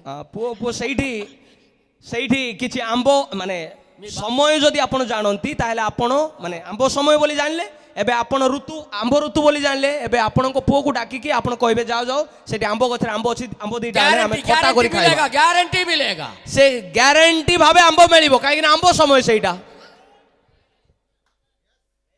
ఈ రోజు ଆଜି క్రీస్తు దగ్గరికి ఎలాగా సమీపించాలో తెలియకపోయినా మతి తక్కువ క్రైస్తవులుగా బతుకుతున్నాం. ଆମେ ଖ୍ରୀଷ୍ଟଙ୍କ ଠାରେ କେମିତି ଜୀବନ ଅତିବାହିତ କରିବା କଥା ଏ ବିଷୟ ନ ଜାଣିକି ଆମେ ଆହୁରି ମାନେ ଗୋଟେ କେମିତି କୁହନ୍ତି, ଆମେ ଖ୍ରୀଷ୍ଟଙ୍କ ଠାରେ ଏବେ କେମିତି ସମୟ ବିତେଇବା ଏ ବିଷୟ ନ ଜାଣିକି ଆହୁରି ଦରିଦ୍ର ଜୀବନକୁ ଅତିବାହିତ କରୁଛନ୍ତି। అందుకే పాపం పట్టుకుని ఉంటుంది। ଏଥିପାଇଁ ପାପ ସେମାନଙ୍କୁ ଧରିକି ରଖିଅଛି। యేసే నువ్వు పట్టుకుంటే, ଯୀଶୁଙ୍କୁ ଯଦି ଆପଣ ଧରିବେ, లోకస్తుడిగా నువ్వు బ్రతకలేవు, ଆପଣ ଜାଗତିକ ବ୍ୟକ୍ତି ଭାବେ ବଞ୍ଚି ପାରିବେ ନାହିଁ। ନା, లోకస్తుడిలాగా నువ్వు పాపం చేయలేవు, ଆପଣ ଜାଗତିକ ଲୋକ ଭାବେ ପାପ କରିପାରିବେ ନାହିଁ। లోకస్తుడిలాగా నువ్వు త్రాగలేవు, ଆପଣ ଜାଗତିକ ଲୋକ ଭାବେ ମଦ ପିଇ ପାରିବେ ନାହିଁ। ନା, నువ్వు పాప నువ్వు దేవుణ్ణి పట్టుకుంటే అబద్ధాలు ఆడలేవు। ଆପଣ ସଦାପ୍ରଭୁ ଯଦି ଆପଣଙ୍କୁ ଧରନ୍ତି କିମ୍ବା ଆପଣ ଯଦି ସଦାପ୍ରଭୁଙ୍କୁ ଧରନ୍ତି ପାପ କରିପାରିବେ ନାହିଁ। దేవుడే నీకు దొరికితే నువ్వు తప్పుగా మాట్లాడలేవు। ସଦାପ୍ରଭୁ ଯଦି ଆପଣ ଯଦି ସଦାପ୍ରଭୁଙ୍କୁ ପାଆନ୍ତି ତାହେଲେ ଆପଣ କେବେ ବି ଭୁଲ କଥା କହିପାରିବେ ନାହିଁ। ఎప్పుడు నువ్వు చెప్పలేవు, ଆପଣ କେବେ ବି ଭୁଲ କଥା କହିପାରିବେ ନାହିଁ। యేసే నీకు దొరికితే, ଯଦି ଯୀଶୁଙ୍କୁ ଆପଣ ପାଇଯାଆନ୍ତି, నువ్వు సినిమా హాల్లో కూర్చోలేవు, ଆପଣ ସିନେମା ହଲରେ ବସି ପାରିବେ ନାହିଁ। ଆମେନ୍। యేసు సినిమా చూడటం, ଯୀଶୁ ସିନେମା ଦେଖନ୍ତି ନାହିଁ, కబ్బి ଦେଖେగా नहीं, ସେ କେବେ ବି ଦେଖିବେ ନାହିଁ। నువ్వు చూస్తున్నావంటే ଯଦି ଆପଣ ଦେଖୁଛନ୍ତି, నువ్వు యేసుని నువ్వు పట్టుకోలేదు ఇంకా, ତା ମାନେ ଆପଣ ଯୀଶୁଙ୍କୁ ଏ ଯାଇ ଧରି ନାହାନ୍ତି। क्या बात है, आमेन। యేసు కभी సిగరెట్ पिएगा? ଯୀଶୁ କେବେ ସିଗାରେଟ ପିଇବେ? ପିଅନ୍ତି? యేసు नहीं है इसलिए पी रहा है। ଯୀଶୁ ନାହାନ୍ତି ଭିତରେ, ଏଥିପାଇଁ ସେ ସିଗାରେଟ ପିଅନ୍ତି। యేసు कभी दारू पिएगा? ଯୀଶୁ କେବେ ମଦ ପିଅନ୍ତି? యేసు मिला नहीं है इसीलिए पी रहा है। ଯୀଶୁଙ୍କୁ ହିଁ ସେ ପାଇନାହାନ୍ତି, ଏଥିପାଇଁ ସେଇ ବ୍ୟକ୍ତି ମଦ ପିଉଛନ୍ତି। अगर यीशु मिल जाएगा, ଯଦି ଯୀଶୁ ପାଇଯାଆନ୍ତି, ଯୀଶୁଙ୍କୁ ଯଦି ପ୍ରାପ୍ତ ହୁଅନ୍ତି, ये सबसे दूर जिएगा वो। ଏ ସବୁ ବିଷୟ ଠାରୁ, ଏ ଜାଗତିକ ବିଷୟ ଠାରୁ ସେ ଦୂରରେ ରହିବେ। దొరకపోవడానికి కారణం ఏంటి? ଇଏ ନ ପାଇବାର କାରଣ କ'ଣ? ఆయనేమో వేరే కాలంలో ఉన్నాడు, ସିଏ ଅନ୍ୟ ଯୁଗରେ ଅଛନ୍ତି, మనమేమో ఇంకొక కాలంలో ఎదుగుతున్నాం। ଆମେ ଆଉ ଗୋଟେ ଯୁଗରେ ତାଙ୍କୁ ଖୋଜୁଅଛୁ। ఇప్పుడు దొరికే కాలంకి మనం ఎతకాలి। ଏବେ ସିଏ ପ୍ରାପ୍ତ ହେବା ଯୁଗକୁ ଆମେ ଖୋଜିବାର ଅଛି। କେଉଁ ଯୁଗରେ ଆମେ ପ୍ରାପ୍ତ ହେଇପାରିବା? ఇప్పుడు తన కాలాన్ని మనం ఎరగాలి। ఇప్పుడు ତାଙ୍କ ଯୁଗକୁ ଆମେ ଖୋଜିବାର ଅଛି। ଏବେ ఎక్కడ దొరుకుతాడో ఆ కాలంలోకి మనం వెళ్ళిపోవాలి। ఇప్పుడు ସେ କେଉଁ ଯୁଗରେ ଅଛନ୍ତି ସେ ଯୁଗକୁ ଆମେ ଖୋଜିବାର ଅଛି। హల్లెలూయా, ହାଲେଲୁୟା। యేసు నువ్వు అనుకునే స్థలంలో ఉండడు। ଆପଣ ଭାବୁଥିବା ସ୍ଥାନରେ ଯୀଶୁ ନାହାନ୍ତି। నువ్వు అనుకునే చర్చిలో దేవుడు ఉండడు। ଆପଣ ଭାବୁଥିବା ଚର୍ଚ୍ଚରେ ଯୀଶୁ ନାହାନ୍ତି। నువ్వు వెళ్తున్న చర్చిలో దేవుడు ఉండడు। ଆପଣ ରହୁଥିବା ଚର୍ଚ୍ଚରେ ଯୀଶୁ ନାହାନ୍ତି। దేవుడు వాక్యంలో ఉన్నాడు।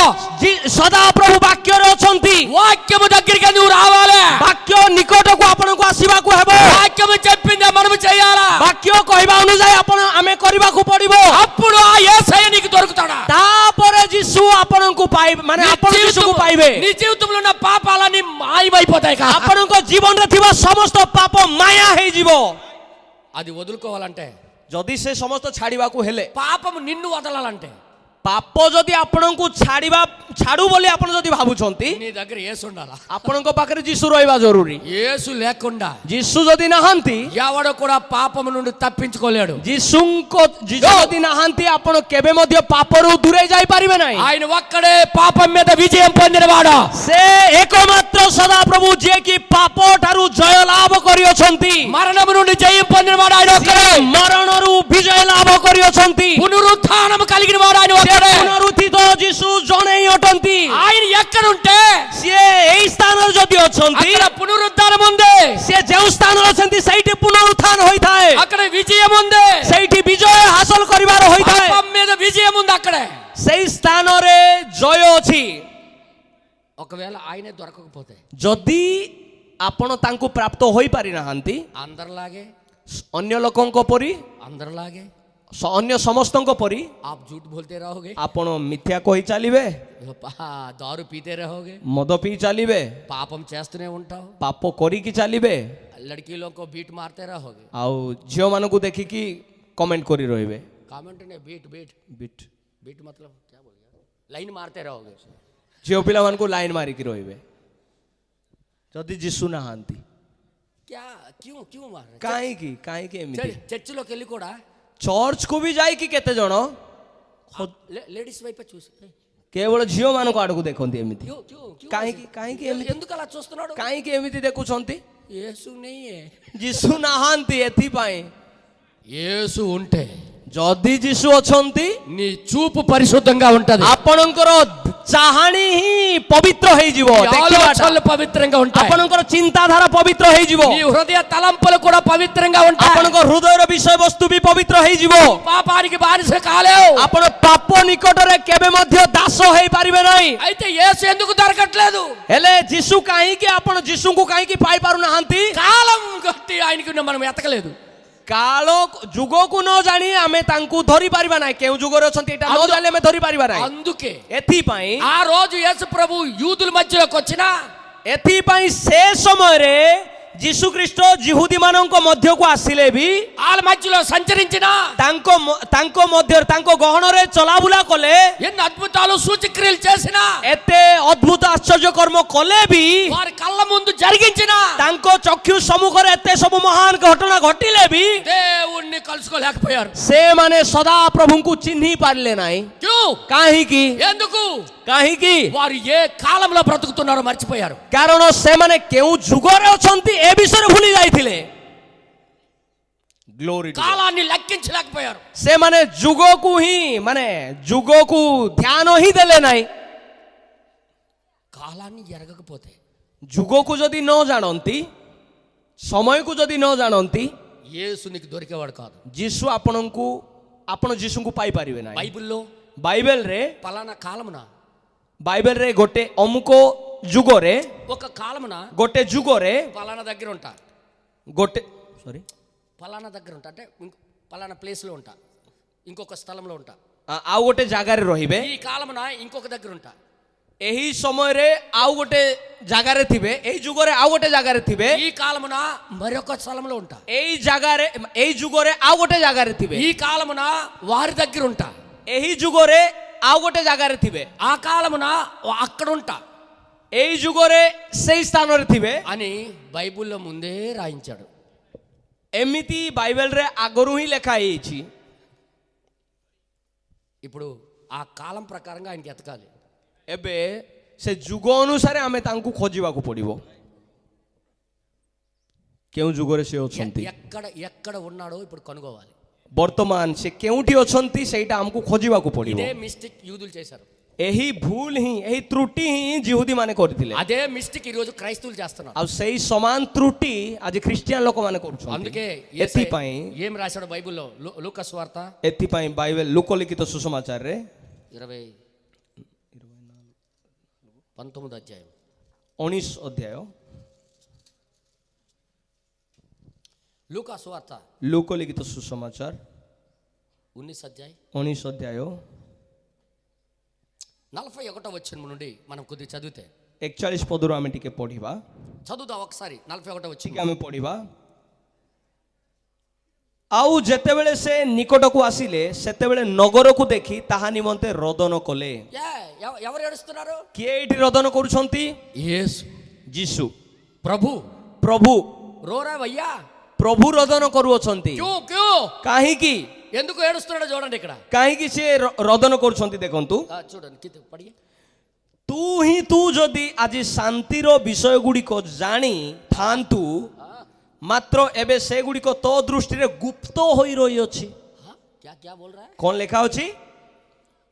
तो दृष्टि रे गुप्त होई रही अछि ఇక్కడ క్యాలి కదా నీవును నీ ఈ దినమందైనా तू जदि आजी शांतिर विषय गुड़िक जानी थांतु నీ దినమందనం आपका दिन दिन में लिखा है आजिर विषय गुड़िक आजिर दिन जदि जानी थांतो నీవును నీ దినమందైనను సమాధాన సంబంధమైన సంగతులు తెలుసుకొనిన ఎడల तू जदि आजिर शांतिर विषय गुड़िक जानी थांतु నీకెంతో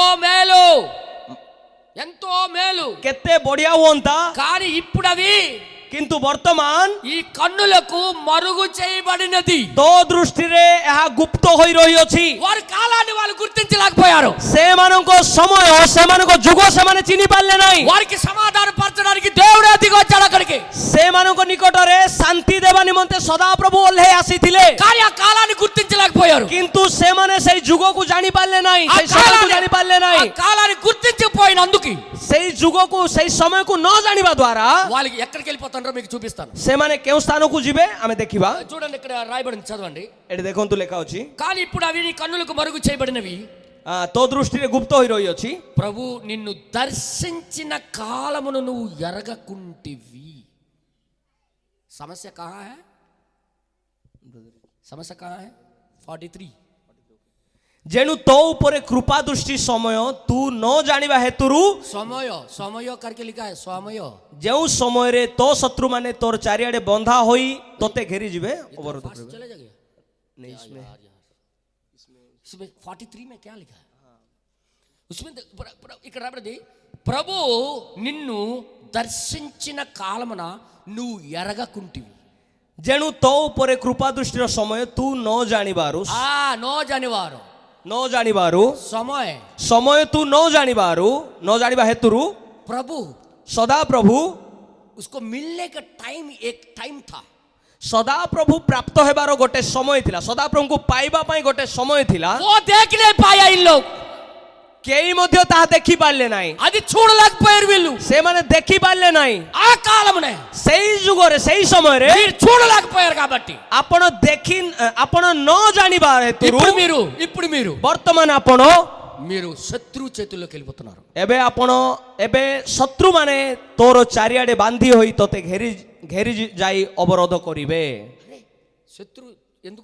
శత్రువుకు ఎందుకు వచ్చాడు వాళ్ళ మధ్యకి शत्रु से मानको मध्य को काहे के आसिले తప్పించడానికి యేసు వచ్చాడు उद्धार करिवा पई तो जीसु आसिले ఆ కాలాన్ని ఆ సమయాన్ని వాళ్ళు గుర్తించలేదు सेई समय सेई जुगो को से माने चिनि पारले नाही రైట్ ठीक ఇప్పుడు యూదులు वर्तमान जिहुदी माने శాస్త్రులు పరిసయ్యులు शास्त्री फारूसी माने ఏమైపోబోతున్నారు कौन हेबाकु जाउछंती शत्रु हस्तरे చంపబోతున్నారు से माने शत्रु हस्तरे చచ్చిపోతారు. समर्पित వీళ్ళందరూ होई చనిపోబోతున్నారు. मरि जिवे एमिति ही मरि जिवे से माने క్యూ काई की ఎందుకు काई की కాలాన్ని ఎరగలేదు వాళ్ళు से माने जुगो को चिनि पारले नाही समय को సమయాన్ని जानि पारले గుర్తించలేదు వాళ్ళు से माने समय को जानि पारले नाही ఈ కాలంలో కూడా एई जुगरे मध्य एई समय मध्य బాప్టిస్ట్ అవనే పెంతెకోస్తు అవనే మెథడిస్ట్ అవనే ఏ సంస్థ అవనే ఏ కాలంలో బ్రతుకుతారో వాళ్ళకి తెలియదు आजिका समय रे मध्य बाप्टिस्ट हो पेंटिकोस्ट हो नाजरीन हो जे कोनसी माने डिनोमिनेशन लोक होंतु से माने केउ जुगोरे बंचुसंती सेटा से माने जानि नाहंती బైబిల్ ప్రకారంగా ఏ కాలంలో ఉన్నామో చెప్పలేరు बाइबल अनुसार केउ जुगोरे से माने अछंती सेटा से माने जानंती नाही जल्दी जल्दी क्या होने वाला मालूम है यथा शीघ्र कोन घटिबा को जाउची जानिछंती క్రైస్తవులందరూ మహాశ్రమంలోకి వెళ్ళిపోబోతున్నారు ख्रिस्टियन माने समस्ते महाक्लेशरे जीवाकू माने महाक्लेशरे जीवे क्यों काहे की కాలాన్ని లెక్క చేయలేదు से माने समय को जानी पाले समय को से माने खाम ख्याल बोली की भाविले హే మామూలే एटा मामूल विषय एटा किछि साधारण विषय एटा క్రైస్తవులు కాబట్టి చర్చికి వెళ్ళాలి ख्रिस्टियन जे हेतु सेति चर्च को जीवा ప్రార్థన చేయాలి प्रार्थना करिबा ఇంటికి వెళ్ళిపోవాలి तापर घर को आराम से फेरी जीवा ఇక మామూలు జీవించడమే ఇంకా आराम से नॉर्मल भावे जीवन अतिबाहित No, करिबा no. नाइ नाइ नाइ బైబిల్ అది ఒప్పుకోదు बाइबल एमिति केबे भी सहमत होई पारिबो ना శాస్త్రులు పరిసయ్యులు ఏ తప్పులు చేయలే शास्त्री फारुसी माने अन्य कौन से बड्ड पाप करी नाहंती వాక్యం అంతా వాళ్ళకి తెలుసు से वाक्य कौन सब से माने जानी थिले రాత్రి పగలు ధర్మశాస్త్రం ఎరిగిన వాళ్ళు दिवा रात्रि धर्मशास्त्र को अनुध्यान करुथिले शास्त्री फारुसी माने అయినప్పటికీ तथापि వాళ్ళు శత్రు చేతిలోకి వెళ్ళిపోయారు से माने शत्रु हस्तर समर्पित हेले క్యూ काहेकि ఎందుకు काहेकि వాళ్ళకి దేవుడు దర్శించిన కాలాన్ని कारण सदा प्रभु सेमानंको निकट को आसीबा समय सदा प्रभु सेमानकु दर्शन देबा समय रे వాళ్ళు గుర్తించలేకపోయారు से माने चिनी पारले नाही గమనించలేకపోయారు से माने दृष्टि देले नाही ఆయన जानी पारले नाही ఆయన వెనకాల వెళ్ళలేకపోయారు तांकर पश्चात गमन कले नाही యేసు వెనకాల వెళ్ళలేకపోయారు जीशु कृष्णकर पछरे से माने जाई पारले नाही వెంబడించలేదు से माने अनुगमन करि पारले नाही నడవలేదు से माने चाली भी पारले नाही అప్పుడు అందుకు सेथि पई చరిత్ర చదవండి आपण इतिहास को पढ़ंतु इतिहास को पढ़ो आप लोग इतिहास को पढ़ंतु आपण माने बाद में क्या हुआ परे कौन हैला रोमा चक्रवर्ती जनरल टाइटस जनरल टाइटस వచ్చి रोमियो चक्रवर्ती जनरल टाइटस आसी యెరూషలేముకి చుట్టుముట్టి जेरूसालेम रो चतुर्पार्श्व रे घेरा बांधी ఎవడోకి యూదుడికి బయటికి వెళ్ళనివ్వకుండా गोटे जिहुदी को बाहर को जीवा को देले नाही समस्तंकु एकाठी అందరికి करी బంధించి समस्तंकु बंधन करी అందరికి బంధించి समस्तंकु बंधन करी వారి పిల్లల మాంసం వారు తినేటట్టుగా చేశాడు तांकर छुआ मानकर मांस को ही खाइला परी कर देले एते कष्ट देले అందరికి చంపేశాడు समस्तंकु मारी देले ఎందుకు చంపేశాడు काहे की मारी देले ఎందుకు వాళ్ళు నాశనం అయ్యారు काहे की से माने विनाश हेले కారణం कारण వారికి దేవుడు దర్శించిన కాలాన్ని వాళ్ళు గుర్తించలేకపోయారు सदा प्रभु सेमानकु दर्शन देउथबा जुग को सेमाने चिनि पारले ना ఈ కాలంలో కూడా అలాగే ఉంది आजि का जुगर मध्य ठीक सही प्रकार దేవుడు ఈ కాలంలో కూడా सदा प्रभु एई जुगर मध्य మనిషి కుమారుడి రూపంలో मनुष्य रूप रे ఈ యుగంలో కూడా मनुष्य पुत्र रूप रे एई जुगर मध्य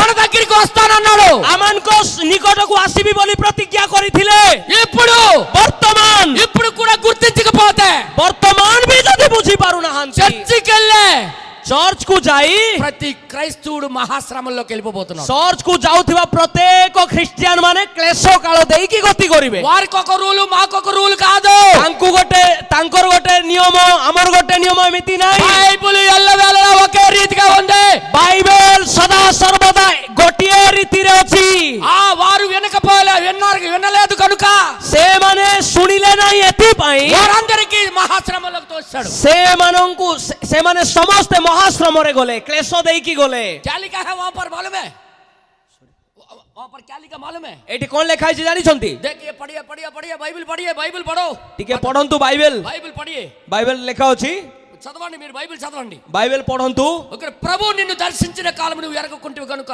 నీ శత్రువు నీ చుట్టూ గట్టు కట్టి ముట్టడి వేసి అన్ని ప్రక్కల నిన్ను అరికట్టి నీలోనున్న నీ పిల్లలతో కూడా నిన్ను నేల కలిపి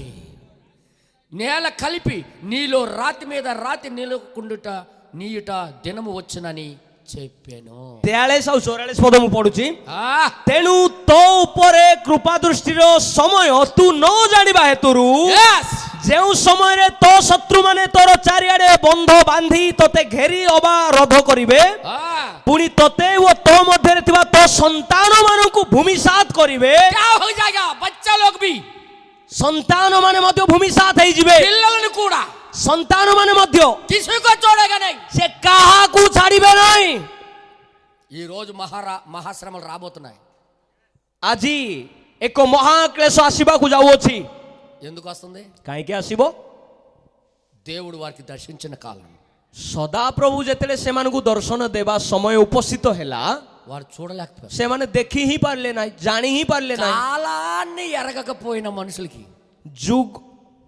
కాలాన్ని తెలుసుకోలేకపోయిన ప్రజలకి ଯେଉଁମାନେ ଯୁଗକୁ ଜାଣି ପାରିଲେ ନାହିଁ ଜାଣି ପାରନ୍ତି ନାହିଁ అందరికీ దేవుడు ସମସ୍ତଙ୍କୁ ସଦାପ୍ରଭୁ శిక్షలోకి పంపించాడు ସିଏ ଦଣ୍ଡ ଦେବାକୁ ଯାଉଛନ୍ତି ఒకవేళ ଯଦି కాలం ఎరగకుండా చర్చిలకి వెళ్తే ଯଦି ଆପଣ ଯୁଗକୁ ନ ଜାଣି ସମୟକୁ ନ ଜାଣି କୋଉ ସମୟରେ ଆପଣ ବଞ୍ଚୁଅଛନ୍ତି ଏ ବିଷୟରେ ନ ଜାଣି ଚର୍ଚ୍ଚକୁ ଯଦି ଯାଆନ୍ତି ఆ టైంలో యూదులకి ఎలాంటి ఫీలింగ్ ఉండేది తెలుసా ସେ ସମୟରେ ଜିହୁଦୀ ମାନେ କେମିତି ଭାବୁଥିଲେ ଜାଣିଛନ୍ତି తెలుసా ଜାଣିଛନ୍ତି మాకు నెహెమియా ద్వారా ସେମାନେ ଭାବୁଥିଲେ ଯେ ଆମକୁ ନିହିମିୟଙ୍କ ଦ୍ୱାରା జెరుబ్బాబెల్ ద్వారా ଜେରୁବାବେଲଙ୍କ ଦ୍ୱାରା మాకు కట్టిన మందిరం గొప్ప మందిరం ఉంది. ଆମମାନଙ୍କୁ ବଡ ମାନେ ମନ୍ଦିର ଦେଇଛନ୍ତି ସଦାପ୍ରଭୁ। సూపర్ చర్చ్ హమారా. ଆମର ବହୁତ ସୁପର ଚର୍ଚ୍ଚ ଆମର ଅଟେ ବୋଲିକି ସେମାନେ ଭାବୁଥିଲେ ଜିହୁଦୀ ମାନେ ନିହିମିୟ ଜେରୁବାବେଲଙ୍କ ଦ୍ୱାରା ନିର୍ମାଣ କରାହେଇଥିବା ବଢିଆ ମନ୍ଦିର ବୋଲିକି। యేసు ప్రభుకే చూపిస్తున్నారు, ଆଉ ଯୀଶୁ ଖ୍ରୀଷ୍ଟଙ୍କୁ ହିଁ ଦେଖାଉଛନ୍ତି। ଦେଖ శిష్యులు చూపిస్తున్నారు. ଶିଷ୍ୟମାନେ ଦେଖାଉଛନ୍ତି। ఈ చర్చి ఎన్ని రోజులు కట్టారు అనుకున్నావు? ଏଇ ମନ୍ଦିର କେତେ ଦିନ ନିର୍ମାଣ ହେଇଛି ଜାଣିଛ? କେତେ ଦିନରେ ନିର୍ମାଣ ହେଇଛି ଜାଣିଛନ୍ତି? కట్టడానికి 46 సంవత్సరాలు పట్టింది. ଏଇଟା ନିର୍ମାଣ କରିବା ପାଇଁ 46 ବର୍ଷ ଲାଗିଥିଲା ବୋଲି ଯୀଶୁଙ୍କୁ ଦେଖାଉଛନ୍ତି इतना बड़ा ଶିଷ୍ୟମାନେ। चर्च है हमारा, ଏତେ ବଡ ଚର୍ଚ୍ଚ ଆମର। तेरा बड़ा चर्च तुमको रुके ये करेगा नहीं। ତମର ବଡ ଚର୍ଚ୍ଚ ଥିଲେ ବି ତମକୁ ସେ ଲେଖାକୁ ଆଣିବେ ନାହିଁ, ओए, କିଛି ନାହିଁ। आपका बड़ा चर्च आपको सुरक्षित नहीं कर पाएगा। ଆପଣଙ୍କ ବଡ ମଣ୍ଡଳୀ ବଡ ଚର୍ଚ୍ଚ ଆପଣଙ୍କୁ ସୁରକ୍ଷା ଦେଇପାରିବ ନାହିଁ। वचन, केवल वचन, କେବଳ ବାକ୍ୟ ହିଁ ଆପଣଙ୍କୁ ସୁରକ୍ଷା ଦେଇପାରିବ। వాక్యం మాత్రమే నీకు బ్రతికించగలదు. ବାକ୍ୟ ହିଁ ଆପଣଙ୍କୁ ସୁରକ୍ଷା ଦେଇପାରିବ, ଜୀବନ ଅତିବାହିତ କରିବା ପାଇଁ ସୁଯୋଗ ଦେବ। వాక్యములో నీ జీవితము ఉంటేనే, ବାକ୍ୟ ଅନୁସାରେ ଆପଣଙ୍କ ଜୀବନ ଯଦି ଅଛି, వాక్యములోనే నీ జీవితం ఉంటేనే ବାକ୍ୟ ଅନୁଯାୟୀ ଯଦି ଆପଣ ଜୀବନ ଅତିବାହିତ କରୁଛନ୍ତି, అప్పుడే నువ్వు తప్పించుకోగలుగుతావు. ସେତେବେଳେ ଆପଣ କ୍ଲେଶରୁ ଉଦ୍ଧାର ପାଇବେ। నెక్స్ట్ ତାପରେ କଣ ହେବ? తర్వాత ఏమవుద్ది? ତାପରେ କଣ ହେବ? వాక్యాన్ని ప్రకారంగా బ్రతకకుండా ବାକ୍ୟ ଅନୁସାରେ ଜୀବନ ଅତିବାହିତ ନ କରି నీవు నచ్చినట్టుగా భక్తి చేసుకుంటూ వెళ్ళిపోతే, ଆପଣ ଯଦି ଆପଣଙ୍କ ఇଚ୍ଛା ଅନୁଯାୟୀ ଭକ୍ତି କରିକି ଆପଣ ଯଦି ଏମିତି ଚାଲିବେ, నీకు దేవుడు మహాశ్రమలకు అప్పచెప్పబోతున్నాడు. ସଦାପ୍ରଭୁ ଆପଣଙ୍କୁ ମହାକ୍ଲେଶରେ ଠେଲି ଦେବାକୁ ଯାଉଛନ୍ତି। ఐ యామ్ సారీ, ఇలాగ నేను చెప్పినందుకు నన్ను క్షమించండి. ଏଇ ପ୍ରକାର ମୁଁ କହୁଥିବା ହେତୁ ମୋତେ କ୍ଷମା କରନ୍ତୁ, ఎందుకంటే କାହିଁକି ନା సత్యం ఇది. ଏଇଟା ହିଁ ସତ୍ୟ ଅଟେ। చరిత్ర ଇତିହାସ మరలా జరగబోతుంది. ଇତିହାସ ପୁନରାବୃତ୍ତି ହେଉଅଛି। ହାଲେଲୁୟା। ఆ రోజు జరిగినట్టుగా ସେ ଦିନ ଯେମିତି ଘଟିଥିଲା మరలా జరగబోతుంది. ପୁନର୍ବାର ଆଜି ବି ଘଟୁଅଛି। అందుకే ଏଥିପାଇଁ యేసు మనకి దర్శించిన కాలమునే ଯେତେବେଳେ ଯୀଶୁ ଆମମାନଙ୍କୁ ଦର୍ଶନ ଦେଉଛନ୍ତି, ସେ ସମୟରେ మనమే ఆయనని వెంబడించాలి. ଆମେ ତାହାଙ୍କୁ ଅନୁଗମନ କରିବା। యేసు जैसे चला है ऐसे हम चलना पड़ेगा. ଯୀଶୁ ଯେମିତି ଚାଲିଥିଲେ ସେମିତି ହିଁ ଆମେ ତାଙ୍କୁ ପଛରେ ପଛରେ ଚାଲିବା କଥା। और एक मार्ग नहीं है. ଆଉ ଅନ୍ୟ କୌଣସି ପଥ ହିଁ ନାହିଁ। మీ పాపానికి ଆପଣଙ୍କ ପାପକୁ నువ్వే బాధ్యుడివి. ଆପଣଙ୍କ ପାପର ଦାୟିତ୍ୱ ବା ଆପଣଙ୍କ ପାପର ବାଧ୍ୟତା ଆପଣଙ୍କର ହିଁ ଅଟେ। किसी को ऊपर आप डाल नहीं सकते हो. ଆପଣଙ୍କର ପାପ ଆଉ କାହା ଉପରେ ଢଳେଇ ପାରିବେ ନାହିଁ, ରଖି ପାରିବେ ନାହିଁ। किसी को ऊपर डाल नहीं सकते हो, किसी को बोल नहीं सकते हो. ଆପଣଙ୍କ ପାପକୁ ଆପଣ କାହା ଉପରେ ପକେଇ ପାରିବେ ନାହିଁ କି କାହାକୁ କିଛି କହିପାରିବେ ନାହିଁ। नहीं नहीं नहीं नहीं नहीं, तुम्हारा पाप तुम्हारा अंदर रहेगा. ତମର ପାପ ତମର ଭିତରେ ହିଁ ରହିବ। ये तो ऑन कर दिया टेप रिकॉर्ड जैसे, ऑन करके छोड़ दिया. जो जो किया है आपका अंदर रिकॉर्डिंग है. ସେ ତ ଟେପକୁ ରେକର୍ଡିଂ ଅନ୍ କରିକି ରଖିଦେଲେ, ଏବେ ଯାହା ଯାହା ଆପଣ କରୁଛନ୍ତି ସେଇଟା ଅଲରେଡି ରେକର୍ଡିଂ ହେଉଛି। सब रिकॉर्डिंग हो गया, ସବୁ ରେକର୍ଡିଂ ହେଉଅଛି, कहीं जाने पाएगा. କୁଆଡେ ଯାଇପାରିବେ ନାହିଁ। మీ పాపమే మిమ్మల్ని పాప పట్టుకోబోతుంది. ଆପଣଙ୍କ పాప ହିଁ ଆପଣଙ୍କୁ ଧରିବାକୁ ଯାଉଅଛି। నువ్వు ఎంత దూరం పరిగెట్టినా నీకు అది వదలదు. ଆପଣ ଯେତେ ଦୂର ପଳାୟନ କଲେ ବି ସେ ଆପଣଙ୍କୁ ଛାଡିବ ନାହିଁ। కానీ ఆ పాపాన్ని ఆపేవాడు, రద్దు చేసేవాడు, କିନ୍ତୁ ସେଇ ପାପକୁ ଅଟକେଇବା ଲୋକ, ବନ୍ଦ କରିବା ଲୋକ యేసు వాక్యముగా మన దగ్గరికి వచ్చి ఉన్నాడు ఈ కాలంలో. ଯୀଶୁ ରୂପରେ ବାକ୍ୟ ଆପଣଙ୍କ ନିକଟକୁ ଆସିଅଛନ୍ତି। ఈ వాక్యాన్ని కానీ నువ్వు చేర్చుకోకపోతే, ଏଇ ବାକ୍ୟ ଯଦି ଆପଣ ଜାଣି ପାରନ୍ତି ନାହିଁ, పట్టుకోకపోతే, ଯଦି ଆପଣ ଧରି ବି ପାରନ୍ତି ନାହିଁ, ଏଇ ବାକ୍ୟକୁ ଧରି ନ ପାରନ୍ତି, నువ్వు తప్పు చేసి కూడా హీరోయిజం చూపించొచ్చు ఈ లోకంలో. ହଁ ଏ ଦୁନିଆରେ ତ ଆପଣ ପାପ କରିବି ଗୋଟେ ହିରୋଇଜମ ଦେଖେଇ ପାରିବେ। హీరో హీరో ହଁ ମୁଁ ତ ହିରୋ ବୋଲି ପାପ କରୁଥିବେ କିନ୍ତୁ ଦେଖେଇବେ ମୁଁ ଭଲ ଲୋକ ବୋଲି। मैं कौन पूछेगा यार? ମତେ କିଏ ପଚାରିବେ? मैं दादा, ମୁଁ ତ ବଡ ଲୋକ। ओए दादा, କୌଣସି ଜେଜେ ବାପା तुमको खिलाएगा, ऐसे खिलाएगा, ऐसा खिलाएगा. ଆପଣଙ୍କ ଜେଜେ ବାପା ଯେମିତି ଖୁଆଉଛନ୍ତି ସେମିତି ଏମିତି ଖୁଆଇବେ। जिंदगी में कोई नहीं खिलाएगा, ऐसे खिलाएगा प्रभु ने. ଆପଣଙ୍କ ଜେଜେ ବାପା ଆପଣଙ୍କୁ ଯେମିତି ଖୁଆଇଥିଲେ ସଦାପ୍ରଭୁ ଏମିତି ଖୁଆଇବେ ଯେ ଆପଣ କେବେ ବି ଭାବି ନଥିବେ ଏମିତି ବି ଖୁଆଉଛନ୍ତି ବୋଲିକି। ଏତେ ଉଚ୍ଚ ପରିମାଣରେ ସେ ଖୁଆଇବେ। వీరు కూడా ఏమనుకున్నారు తెలుసా? శాస్త్రులు పరిచయాలు, ଏ ଶାସ୍ତ୍ରୀ ଫାରସୀ ମାନେ କଣ ଭାବିଥିଲେ ଜାଣିଛନ୍ତି କି? हम हीरो है, ଆମେ ତ ହିରୋ ଅଟୁ, मैं बड़ा बड़ा आदमी है, हम बड़ा बड़ा आदमी, ଆମେ ବଡ ବଡ ଲୋକ ବୋଲି ଭାବୁଛନ୍ତି। मैं शास्त्री, ମୁଁ ଶାସ୍ତ୍ରୀ ଅଟେ, मैं परिचय नहीं. ମୁଁ ଫାରୁସୀ ଅଟେ। हाँ, నేను సద్దుకయ్యుణ్ణి, ମୁଁ ସାଧୁକି ଅଟେ, నేను మత గురువుని, ମୁଁ ଧର୍ମଗୁରୁ ଅଟେ, నాకు ధర్మశాస్త్రం మొత్తం తెలుసు కంఠస్థ. ମୁଁ ମୋର ମୁଖରେ ଏତେ କଣ୍ଠ ମାନେ ମୋ ମୁଖରେ ଏତେ ଧର୍ମଶାସ୍ତ୍ର ବାକ୍ୟରେ ଲେଖା ହେଇଛି, ମୁଁ ପୁରା ମୁଖସ୍ଥ କରିଅଛି. నేను ఎంత అందరికీ తెలియదు, నేను అందరికన్నా ఎక్కువ నాకు తెలుసు. ସମସ୍ତଙ୍କ ଠାରୁ ଅଧିକ ବାକ୍ୟ ମୁଖସ୍ଥ ମୁଁ କରିଅଛି. దేవుడి దగ్గరికి వెళ్ళి ప్రార్థన చేయడం ఎలాగో నాకు తెలుసు. ସଦାପ୍ରଭୁଙ୍କ ନିକଟକୁ ଯାଇ କେମିତି ପ୍ରାର୍ଥନା କରିବା କଥା ସେ ବିଷୟ ମୁଁ ଜାଣିଛି. దేవుడి దగ్గరికి వెళ్ళి నాకు జపాలు చేయడం నాకు తెలుసు. ସଦାପ୍ରଭୁଙ୍କ ନିକଟକୁ ଯାଇ ମୁଁ ଜପ କେମିତି କରିବେ ତାହା ବି ମୁଁ ଜାଣିଛି. నీ జపాలు నీ కాపాడవు, ଆପଣଙ୍କ ଜପ ଆପଣଙ୍କୁ ଉଦ୍ଧାର କରିବ ନାହିଁ. నీ ప్రార్థనలు నీ కాపాడు, ଆପଣଙ୍କ ପ୍ରାର୍ଥନା ଆପଣଙ୍କୁ ଉଦ୍ଧାର କରିବ ନାହିଁ. నీ పాపము నువ్వు వదులుకుంటేనే నువ్వు బ్రతుకుతావు. ଆପଣଙ୍କ ପାପ ଯଦି ପାପ ଆପଣଙ୍କୁ ଛାଡ଼ିଲେ ହିଁ ଆପଣ ବଞ୍ଚି ପାରିବେ, ଉଦ୍ଧାର ପାଇପାରିବେ. ऐसी होगा तो बचोगे, ଏମିତି ହେଲେ ହିଁ ଆପଣ ବଞ୍ଚିବେ. नहीं तो आपको कोई बचा नहीं पाएगा. ଯଦି ନାହିଁ ଆପଣଙ୍କୁ କିଏ ଉଦ୍ଧାର କରିପାରିବେ ନାହିଁ. यस, ହଁ, వచన్ కు పచ్చాను. ବାକ୍ୟକୁ ଚିହ୍ନନ୍ତୁ. ఈ కాలంలో, ଏହି ଯୁଗରେ, ఈ కాలంలో ଏହି ଯୁଗରେ, ବର୍ତ୍ତମାନ ଏଇ ଯୁଗରେ దేవుడు ఏమన్నాడు? ସଦାପ୍ରଭୁ କ'ଣ କହିଲେ? ఎక్కడికి వస్తానన్నాడు? ସଦାପ୍ରଭୁ କେଉଁଠିକି ଯିବି ବୋଲି କହିଲେ? ఎలా వస్తానన్నాడు? କେମିତି ଯିବି ବୋଲି କହିଲେ? କେମିତି ଆସିବି ତମମାନଙ୍କ ନିକଟକୁ ବୋଲି କହିଲେ? देखो यार बाइबल में, ବାଇବେଲରେ ଦେଖନ୍ତୁ, बाइबल पढ़ो, ବାଇବେଲ ପଢନ୍ତୁ, बाइबल చదవండి. ବାଇବେଲ ପାଠ କରନ୍ତୁ. बाइबल मुंडी का नीचे रखने के लिए नहीं है. ବାଇବେଲ ଶୋଇଲା ବେଳେ ମୁଣ୍ଡ ତଳେ ରଖିକି ଶୋଇବା ପାଇଁ ନାହିଁ. పీడకాలలో రాకుండా బైబిల్ కింద తల పెండకు పెట్టుకోవడానికి కాదు ఇది. ଏଇଟା భూత స్వప్నం.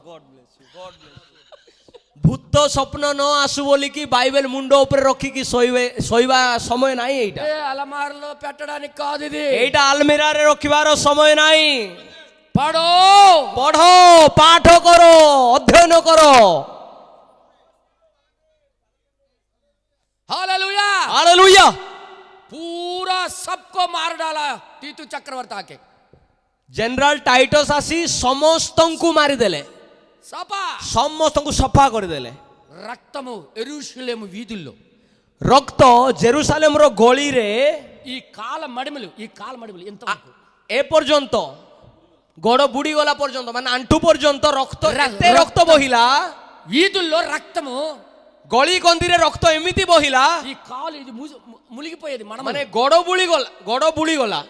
వీధుల్లో నడుస్తే రక్తము అలా ఉండేది. ଗଳି କନ୍ଦିରେ ଚାଲିଲା ବେଳେ ରକ୍ତ, ଯୁଆଡେ ଦେଖିଲେ ରକ୍ତ. ଏମିତି ସିଏ ମାରିଥିଲା ଜେନେରାଲ ଟାଇଟସ୍. ఎందుకు କାହିଁକି ମାରିଥିଲା? యేసు వాళ్ళకి దర్శించాడు. ଯୀଶୁ ତ ସେମାନଙ୍କୁ ଦର୍ଶନ ଦେଲେ, వారితో కలుసుకోవడానికి వచ్చాడు. ସେମାନଙ୍କ ସହିତ ସାକ୍ଷାତ କରିବା ପାଇଁ ବି ଯୀଶୁ ଆସିଲେ, కానీ వాళ్ళు పట్టుకోలేదు. କିନ୍ତୁ ସେମାନେ ତାଙ୍କୁ ଧରି ପାରିଲେ ନାହିଁ. ఈ కాలంలో కూడా, ଏହି ଯୁଗରେ ବି, మన యుగానికి, ଆମମାନଙ୍କ ଯୁଗକୁ మనుష్య కుమారుడు పరిచర్యగా, ମନୁଷ୍ୟ ପୁତ୍ରର ସେବା କାର୍ଯ୍ୟରେ దేవుని వాక్యముతో సమస్తముతో దిగి వచ్చాడు ఆయన. ସଦାପ୍ରଭୁ ବାକ୍ୟ ରୂପରେ ଓହ୍ଲେଇ ଆସିଲେ.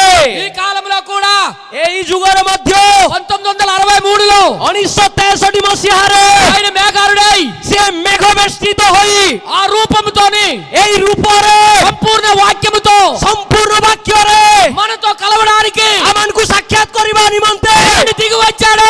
ସିଏ ମେଘ ବେଷ୍ଟିତ ହୋଇ ଓହ୍ଲେଇ ଆସିଲେ. ఈ కాలంలో కూడా ଏହି ଯୁଗରେ ମଧ୍ୟ ఆయన రూపము మేఘము ధరించుకొని, ସେ ମେଘ ବେଷ୍ଟିତ ହୋଇ, మేఘము ధరించుకొని, ମେଘ ବେଷ୍ଟିତ ହୋଇ, తీర్పు రాక మునుపు, ସିଏ ବିପଦ ଆସିବା ପୂର୍ବରୁ, తీర్పు రాక మునుపు, ବିଚାର ଆସିବା ପୂର୍ବରୁ ఈ విధంగా వస్తానని ସେ ଏହି ରୂପରେ ଆସିବି ବୋଲି బైబిల్లో ముందే రాయించాడు. ବାଇବେଲରେ ଲେଖି ଅଛନ୍ତି, ଆଗରୁ ଲେଖି ଅଛନ୍ତି.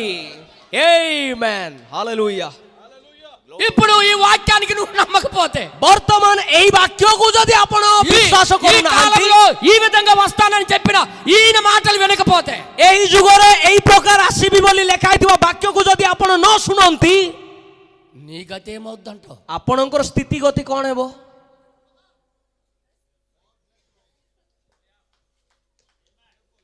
కాలం, ସମୟ, పచానో, ଆପଣ ଯୁଗକୁ ଚିହ୍ନନ୍ତୁ, గుర్తించు. ଯୁଗକୁ ଚିହ୍ନନ୍ତୁ. బైబిల్లో రాయబడింది, ବାଇବେଲରେ ଲେଖା ଅଛି. లూకా సువార్త, ଲୋକଲିଖିତ ସୁସମାଚାର दिखाऊंगा आपको. ବାହାର କରନ୍ତୁ. 21 అనుకుంటా. ఓకే 21 21 26 27. ओके 21 अध्याय लूक लिखते सुसमाचार 21 अध्याय 26 26 रु 27 पद 27. 26 ଆଉ 27 ପଦ ପର୍ଯ୍ୟନ୍ତ ओके ओके ओडिया में क्या लिखा पढ़िए पढ़िए सुनूंगा मैं. ପୁଣି ଜଗତ ଉପରେ ଆସୁଥିବା ଘଟଣା ସବୁକୁ ଅପେକ୍ଷା କରି ଲୋକମାନେ ମୂର୍ଚ୍ଛିତ ହେବେ କାରଣ ଆକାଶ ମଣ୍ଡଳ ଶକ୍ତି ସମୂହ ବିଚଳିତ ହେବ.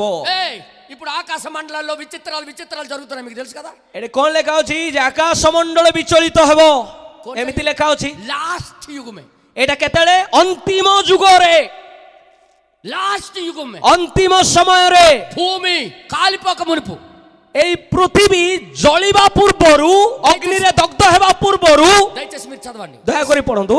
అప్పుడు ତାପରେ ସେତେବେଳେ మనిషి కుమారుడు ଲୋକମାନେ ସେତେବେଳେ ମନୁଷ୍ୟ ପୁତ୍ରଙ୍କୁ ప్రభావముతో ମହାପରାକ୍ରମ మహామహిమతోను ଓ ମହାମହିମା ସହ మేఘారుడై ମେଘରେ వచ్చుట మీరు చూతురు. ଏକ ମେଘରେ ଆଗମନ କରିବା ଆପଣ ଦେଖିବେ.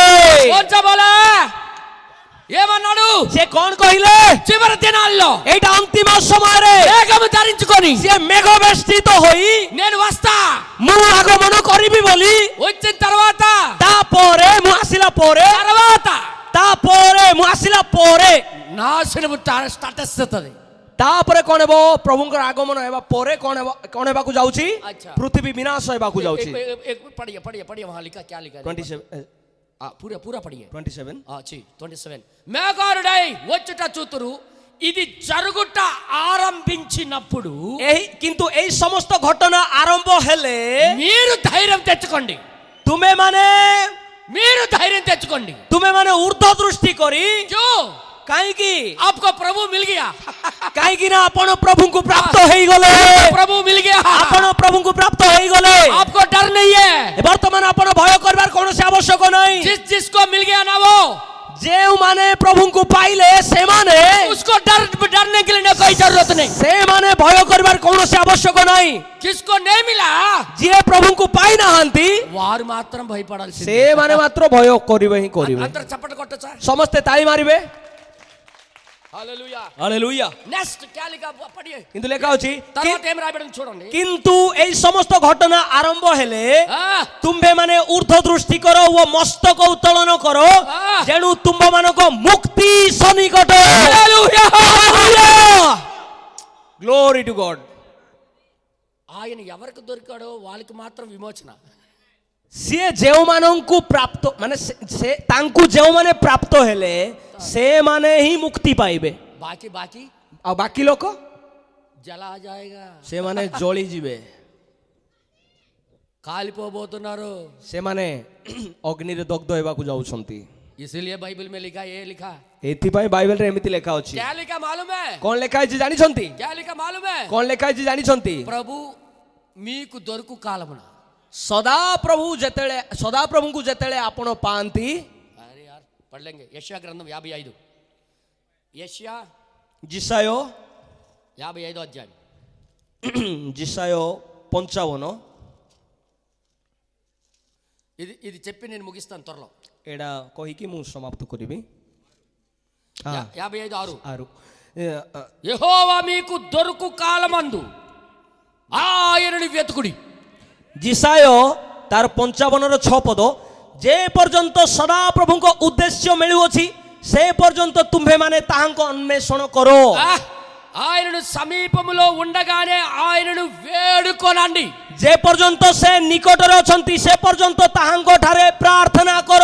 ఆయన దొరికిన కాలంలోనే ସେ ଯେତେବେଳେ ତୁମେ ମାନେ ଯେତେବେଳେ ସିଏ ମିଳୁଅଛନ୍ତି అప్పుడే నువ్వు పశ్చాత్తాపడాలి. ఆయన దగ్గరికి వెళ్ళి ସେ ଟାଇମରେ ଆପଣ ଅନୁତାପ କରି ତାଙ୍କ ନିକଟକୁ ଯାଆନ୍ତୁ. బ్రతిమాలుకో ఆయనకే. ତାଙ୍କ ନିକଟରେ ନିବେଦନ କରନ୍ତୁ. నన్ను క్షమించు. ପ୍ରଭୁ ମତେ କ୍ଷମା କର ବୋଲି. ఫలానా పాపం చేశాను నన్ను క్షమించు. ମୁଁ ଏଇ ପାପ କରିଅଛି ମତେ କ୍ଷମା କରନ୍ତୁ. తప్పులను క్షమించు. ମୋର ଭୁଲ ଗୁଡ଼ିକ କ୍ଷମା କରନ୍ତୁ. నన్ను క్షమించు ప్రభువా. ମତେ କ୍ଷମା କରନ୍ତୁ ପ୍ରଭୁ. ఎంతకాలము మూఢ భక్తిలో బ్రతికాను. ଏଇ పର୍ଯ୍ୟନ୍ତ ଅନ୍ଧ ଭକ୍ତିରେ ମୁଁ ଜୀବନ ଅତିବାହିତ కానీ କରିଛି. ఇప్పుడు నీ విషయం ఏదో నాకు అర్థమైంది ప్రభు. କିନ୍ତୁ ବର୍ତ୍ତମାନ ଆପଣଙ୍କ ଉଦ୍ଦେଶ୍ୟ ମୁଁ ପାଇଲି. అని బతిమాలుకోవలసిన గడియ. ଆଉ ଏଇ ପ୍ରକାର ସମୟରେ ଯେତେବେଳେ ଆପଣ ନିବେଦନ କରିବେ అప్పుడు ସେତେବେଳେ మీ పాపాలని క్షమాపణ జరిగిపోతుంది. ସେତେବେଳେ ଆପଣଙ୍କ ପାପକୁ ସିଏ କ୍ଷମା ଦେବାକୁ ଯାଉଛନ୍ତି, କ୍ଷମା ଦେବେ। దొరికితే కదా, ପାଇଲେ ସିନା, ତାଙ୍କୁ ମିଳିଲେ ତ ଆପଣ କ୍ଷମା ପାଇବେ। దొరకకుండా ఎక్కడో తిరుగుతుంటే ఈయన ఎక్కడ ఉంటుంటే ఎక్కడెక్కడో తిరుగుతుంటే ఎక్కడ దొరుకుతాడు ఆయన? ସିଏ ଏଇଠି ଥିବେ ଆଉ ଆପଣ ସିଆଡ଼େ ବୁଲି ବୁଲି ଖୋଜିଲେ ଆପଣ କେମିତି ପାଇବେ ତାଙ୍କୁ?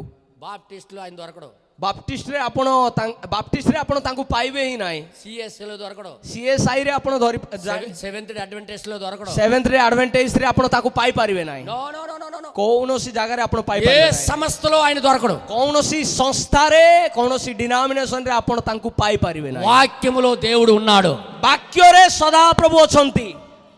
నువ్వు కలుసుకోవాలంటే అక్కడికే రావాలి। ଆପଣ ଯଦି ପ୍ରଭୁଙ୍କୁ ସାକ୍ଷାତ କରିବାକୁ ଇଚ୍ଛା କରୁଛନ୍ତି ବାକ୍ୟ ଆଡକୁ ଆସିବାକୁ ପଡ଼ିବ। హల్లెలూయా ହାଲେଲୁୟା హల్లెలూయా ହାଲେଲୁୟା। చివరి దినాల్లో ଏଇ ଅନ୍ତିମ ଦିନ ଗୁଡ଼ିକରେ మేఘహరుడై ସିଏ ମେଘବେଷ୍ଟିତ ହୋଇ వస్తానన్నాడు, ଆସିବି ବୋଲି କହିଲେ। తర్వాత ତାପରେ ఈ లోకం అంతమవుద్ది అన్నాడు। ତାପରେ ଏହି ଯୁଗ ଶେଷ, ମାନେ ଏହି ପୃଥିବୀ ସମାପ୍ତ ହେବ ବୋଲି କହିଲେ। ఆయన చెప్పినట్టుగానే ସେ କହିବା ଅନୁସାରେ మేఘహరుడై ମେଘବେଷ୍ଟିତ ହୋଇ 1963లో 1963 ମସିହାରେ ఫిబ్రవరి 28వ తారీఖు ଫେବୃଆରୀ 28 ତାରିଖ ఆయన ସେ అమెరికాలో ସେ ଆମେରିକାର ఆకాశంలో ଆରିଜୋନା ପର୍ବତ ଉପରେ, ଆକାଶ ଉପରେ ఆయన కనబడడం ప్రారంభించాడు। ସିଏ ସେଇଠି ମାନେ ଦେଖାଯିବାର ଆରମ୍ଭ ହେଇଗଲେ।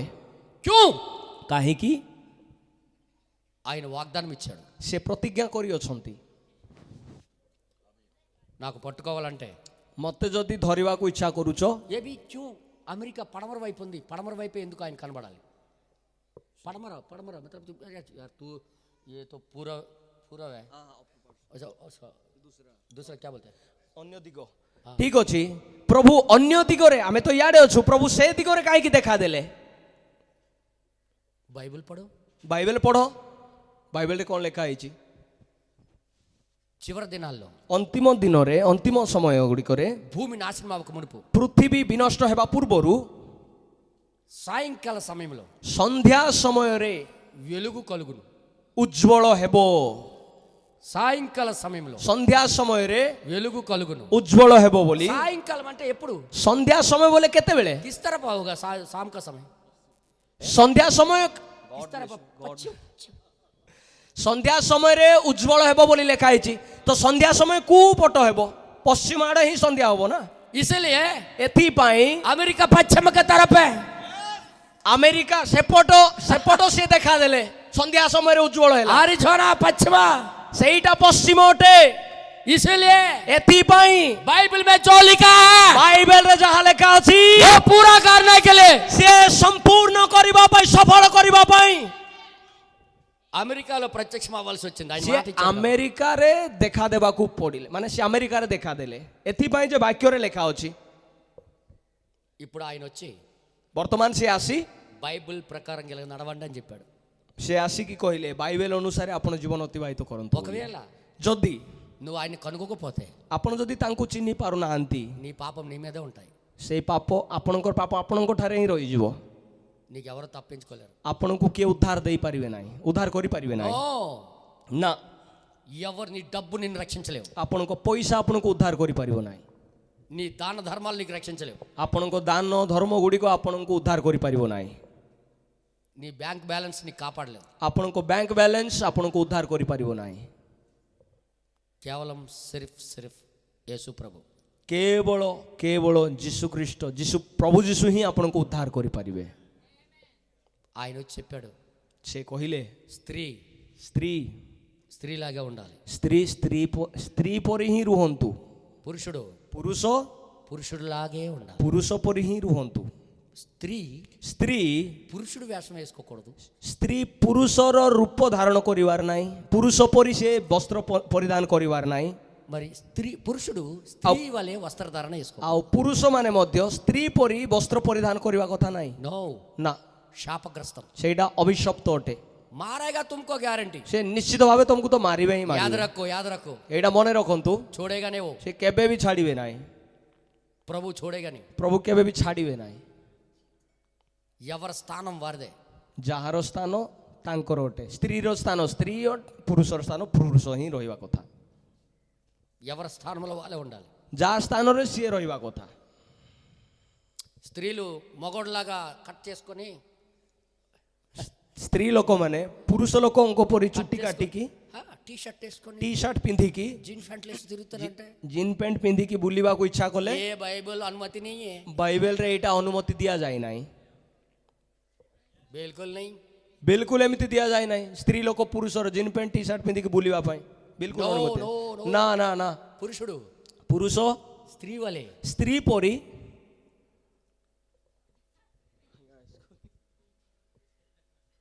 లంగా వేసుకొని జాకెట్ వేసుకొని చీర కట్టుకొని ପୁରୁଷ ବି ସ୍ତ୍ରୀ ଲୋକ ପରି ଶାଢ଼ୀ ସାୟା ବ୍ଲାଉଜ ପିନ୍ଧିକି జుత్తు పెంచుకొని ଚୁଟିକୁ ବଢେଇକି ଲମ୍ବା ଚୁଟି କରିକି నో చాయిస్. ଏମିତି କୌଣସି ଚଏସ୍ ହିଁ ନାହିଁ, ଚାନ୍ସ ହିଁ ନାହିଁ. ବାଇବେଲ ଅନୁମତି ହିଁ మారేగా ଦେଉନାହିଁ. ప్రభు మారేగా శివాలకు.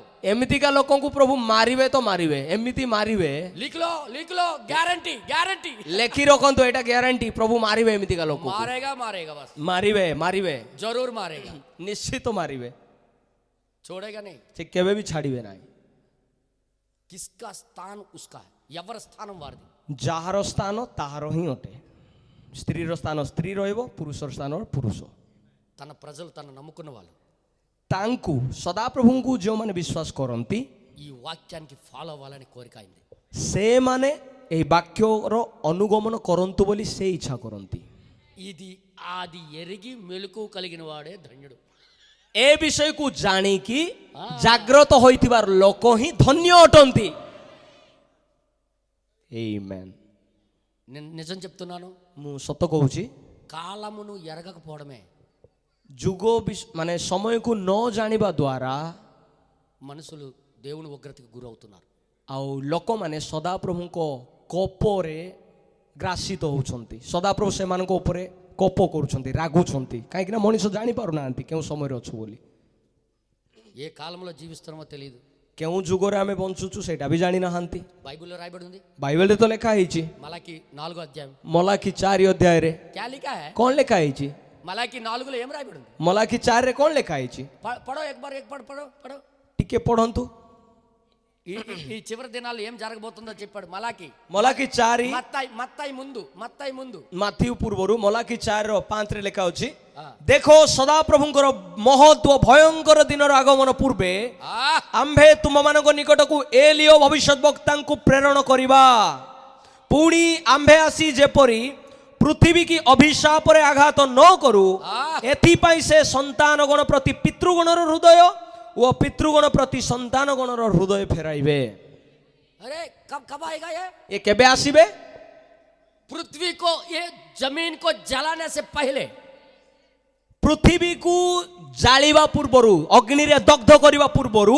पहले वचन पढ़ने से 4 का पहले वचन 4ର ପ୍ରଥମ ବାକ୍ୟରେ ଲେଖା ଅଛି, କାରଣ ଦେଖ ସେଦିନ ଆସୁଅଛି ତାହା ତୁନ୍ଦୁର ପରି ଜଳୁଅଛି, ओके ପୁଣି ଅହଙ୍କାରୀ ଓ ଦୁଷ୍ଟଚାରୀ ସମସ୍ତେ ନଡ଼ା ପରି ହେବେ, ଆଉ ସେମାନଙ୍କର ମୂଳ କି ଡାଳ ଯେପରି ଅବଶିଷ୍ଟ ନ ରହିବ, ओके ଏଥିପାଇଁ ଯେଉଁ ଦିନ ଆସୁଅଛି ତାହା ସେମାନଙ୍କୁ ଦଗ୍ଧ କରିବ, ଏହା ସୈନ୍ୟାଧିପତି ସଦାପ୍ରଭୁ କହନ୍ତି.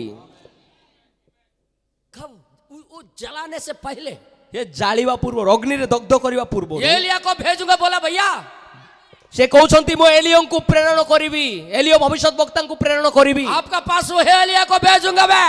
ଆପଣଙ୍କ ନିକଟକୁ ଏଲିଓ ଭବିଷ୍ୟତ ବକ୍ତାଙ୍କୁ ପ୍ରେରଣ କରିବି ବୋଲି ସେ କହୁଛନ୍ତି. वो एलिया आके क्या करेगा? ସେ ଏଲିଓ ଆସି କ'ଣ କରିବେ? तुम लोग को, तुम्हारा भक्ति को ले जाके यीशु से मिलाएगा. ଆପଣଙ୍କର ଭକ୍ତି ଆପଣଙ୍କୁ ନେଇ ଯୀଶୁଙ୍କ ସହିତ ସାକ୍ଷାତ କରାଇବେ. हालेलुया. ହାଲେଲୁୟା. अभी कौन सा युग में जी रहे हो?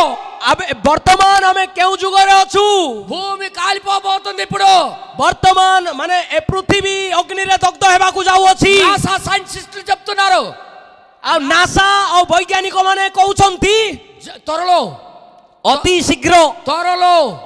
ଶୀଘ୍ର ఈ భూమి ଏଇ పృథివీ కాలిపోబోతుందని, ଦଗ୍ଧ ହେବାକୁ ଯାଉଛି, ଜଳିବାକୁ ଯାଉଛି. నాసా వాళ్ళు ఇప్పుడు చెప్తున్నారు. ନାସା ଆଉ ବୈଜ୍ଞାନିକ ମାନେ ଏବେ କହୁଛନ୍ତି, కానీ 2000 సంవత్సరాల ముందే, କିନ୍ତୁ 2000 ବର୍ଷ ପୂର୍ବେ ఈ మలాకీలో రాయబడిపోయింది అదే. ଏଇ ମଲାଖିରେ ଲେଖା ହେଇଛି. ଆମେନ୍. కాలక మునిపే ଯୁଗ ପୂର୍ବରୁ ମାନେ ଦଗ୍ଧ ହେବା ପୂର୍ବରୁ ଅଗ୍ନିରେ ଜଳିବା ପୂର୍ବରୁ ఏలియాని పంపిస్తానన్నాడు. ଏଲିଓଙ୍କୁ ସିଏ ପଠେଇବି ବୋଲି କହିଲେ। కహా హై ఓ ఏలియా? ସେ ଏଲିଓ ଏବେ କେଉଁଠି ଅଛନ୍ତି? ఎక్కడున్నాడా ఏలియా? ଏଲିଓ ଏବେ କୋଉଠି ଅଛନ୍ତି? ఎక్కడున్నాడా ఏలియా? ସେ ଏଲିଓ ଏବେ କୋଉଠି ଅଛନ୍ତି? ढूंढो ढूंढो ଖୋଜ କୋଉଠି ଅଛନ୍ତି? जल्दी ढूंढो, ସିଏ ଗଳି କନ୍ଦିରେ ଖୋଜନ୍ତୁ କେଉଁଠି ସିଏ ଅଛନ୍ତି। मरने से पहले ढूंढो, ମରିବା ପୂର୍ବରୁ ଖୋଜନ୍ତୁ, नाशनम अवक मुनिपे ढूंढो। ବିନଷ୍ଟ ହେବା ପୂର୍ବରୁ ଖୋଜନ୍ତୁ ଏଲିଓ କୋଉଠି ଅଛନ୍ତି। अगर ఏలియా नहीं मिला, ଯଦି ଏଲିଓଙ୍କୁ ଆପଣ ପାଇ ପାରୁନାହାନ୍ତି, ఒకవేళ ఏలియా దొరకకపోతే ଯଦି ଏଲିଓଙ୍କୁ ଆପଣ ପାଉନାହାନ୍ତି, నీకు నాశనం తప్పదు। ଆପଣଙ୍କୁ ବିନାଶ ହେବ ହିଁ ହେବ। ఆ నాశనం నుండి తప్పించడానికి ఏలియాని పంపిస్తానని దేవుడు మాట ఇచ్చాడు। ବିନାଶରୁ ଉଦ୍ଧାର ପାଇବା ପାଇଁ ପ୍ରଭୁ ଏଲିଓଙ୍କୁ ପ୍ରେରଣ କରିବି ବୋଲିକି ପ୍ରଭୁ ପ୍ରତିଜ୍ଞା କରିଛନ୍ତି। ఏలియా କେଉଁ ଏଲିଓ? కహా పరో? ଏ ଏଲିଓ କେଉଁଠି ଅଛନ୍ତି? ఎప్పుడైనా ఎతికారా? କେବେ ଖୋଜିଛନ୍ତି? ఎతికారా? ଖୋଜିଛନ୍ତି କେବେ? భూమి ఇప్పుడు నాశనం అయిపోతుంది। ଏବେ ତ ପୃଥିବୀ ଧ୍ୱଂସ ହେବାକୁ ଯାଉଛି। ఇప్పుడు ఏలియా దొరకకపోతే ଏବେ ଯଦି ଏଲିଓଙ୍କୁ ଆପଣ ପାଇପାରୁନାହାନ୍ତି, నా పని అయిపోద్ది, ମୋର କାମ ହେଇଯିବ, ସରିଲା ମୋର ବୁଦ୍ଧି, ଆଉ କିଛି ନାହିଁ। నా భక్తి పని అయిపోద్ది, ମୋର ଭକ୍ତି ବି ସରିଯିବ, నా చర్చి పని అయిపోద్ది, ମୋର ଚର୍ଚ୍ଚ ବି ଗଲା, మా పాస్టర్ పని అయిపోద్ది, ଆମର ପାଷ୍ଟର ବି ପଳେଇଲେ ଗଲେ, మా గురువుల పని అయిపోద్ది। ଆମର ଗୁରୁଜନ ମାନେ ମଧ୍ୟ ଗଲେ। ఏలియా దగ్గరికి వెళ్తేనే ଏଲିଓଙ୍କ ପାଖକୁ ଗଲେ ହିଁ యేసుకు మిలాయేగా। ଯୀଶୁଙ୍କୁ ସିଏ ଆପଣଙ୍କ ସହିତ ସାକ୍ଷାତ କରେଇବେ। ହାଲେଲୁୟା।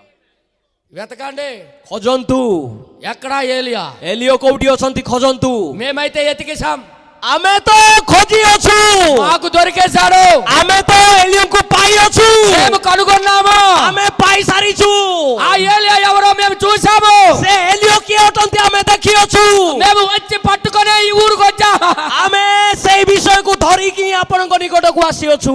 ఎందుకో తెలుసా? କାହିଁକି ଜାଣିଛନ୍ତି? మాలాగే మీరు కనుగోవాలని, ଆମ ପରି ଆପଣ ବି ଦେଖନ୍ତୁ, ଜ୍ଞାତ ହୁଅନ୍ତୁ ବୋଲି, మాలాగే మీరు కూడా ఏలియాని వెంబడించి ଆମ ପରି ଆପଣ ମାନେ ମଧ୍ୟ ଏଲିଓଙ୍କର ଅନୁଗମନ କରନ୍ତୁ ବୋଲି, యేసుతో కలుసుకోవాలని ଯୀଶୁଙ୍କ ସହିତ ସାକ୍ଷାତ ହୁଅନ୍ତୁ ବୋଲି బైబిల్లో రాయబడింది। ఆ విధంగా ବାଇବେଲରେ ଯେମିତି ଲେଖା ହେଇଛି, కేవలం రాసుకొని చదువుకోవడానికి కాదు, ఇది ବାଇବେଲ କେବଳ ଲେଖା ହେଇକି ପଢିବା ପାଇଁ ନାହିଁ, చదివి ପଢି దాని ప్రకారంగా ସେ ଅନୁସାରେ మనం ఫాలో అవ్వాలని। ଆମେ ଅନୁଗମନ କରିବାର ଅଛି, ଫଲୋ ହେବାର ଅଛି। God bless you.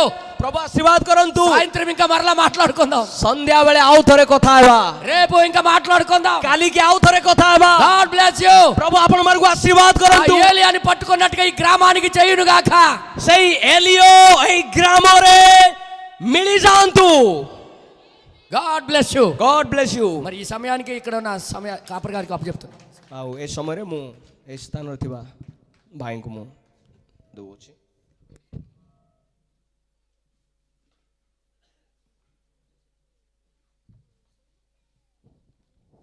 ପ୍ରେଜ୍ ଲର୍ଡ, ହାଲେଲୁୟା। ପ୍ରଭୁଙ୍କ ନାମ ଧନ୍ୟବାଦ ହଉ। ମହାନ ବିଷୟକୁ ପ୍ରଭୁଙ୍କ ଦାସ ପ୍ରକାଶ କରୁଥିଲେ। ସେଇଦିନ ଯୀଶୁଙ୍କୁ ଯେଉଁମାନେ ଚିହ୍ନିଲେ ନାହିଁ, ସେମାନେ ଯେଉଁମାନେ ଜହନକୁ ଚିହ୍ନିଲେ ନାହିଁ, ସେମାନେ ଯୀଶୁଙ୍କୁ ଚିହ୍ନି ପାରିଲେ ନାହିଁ।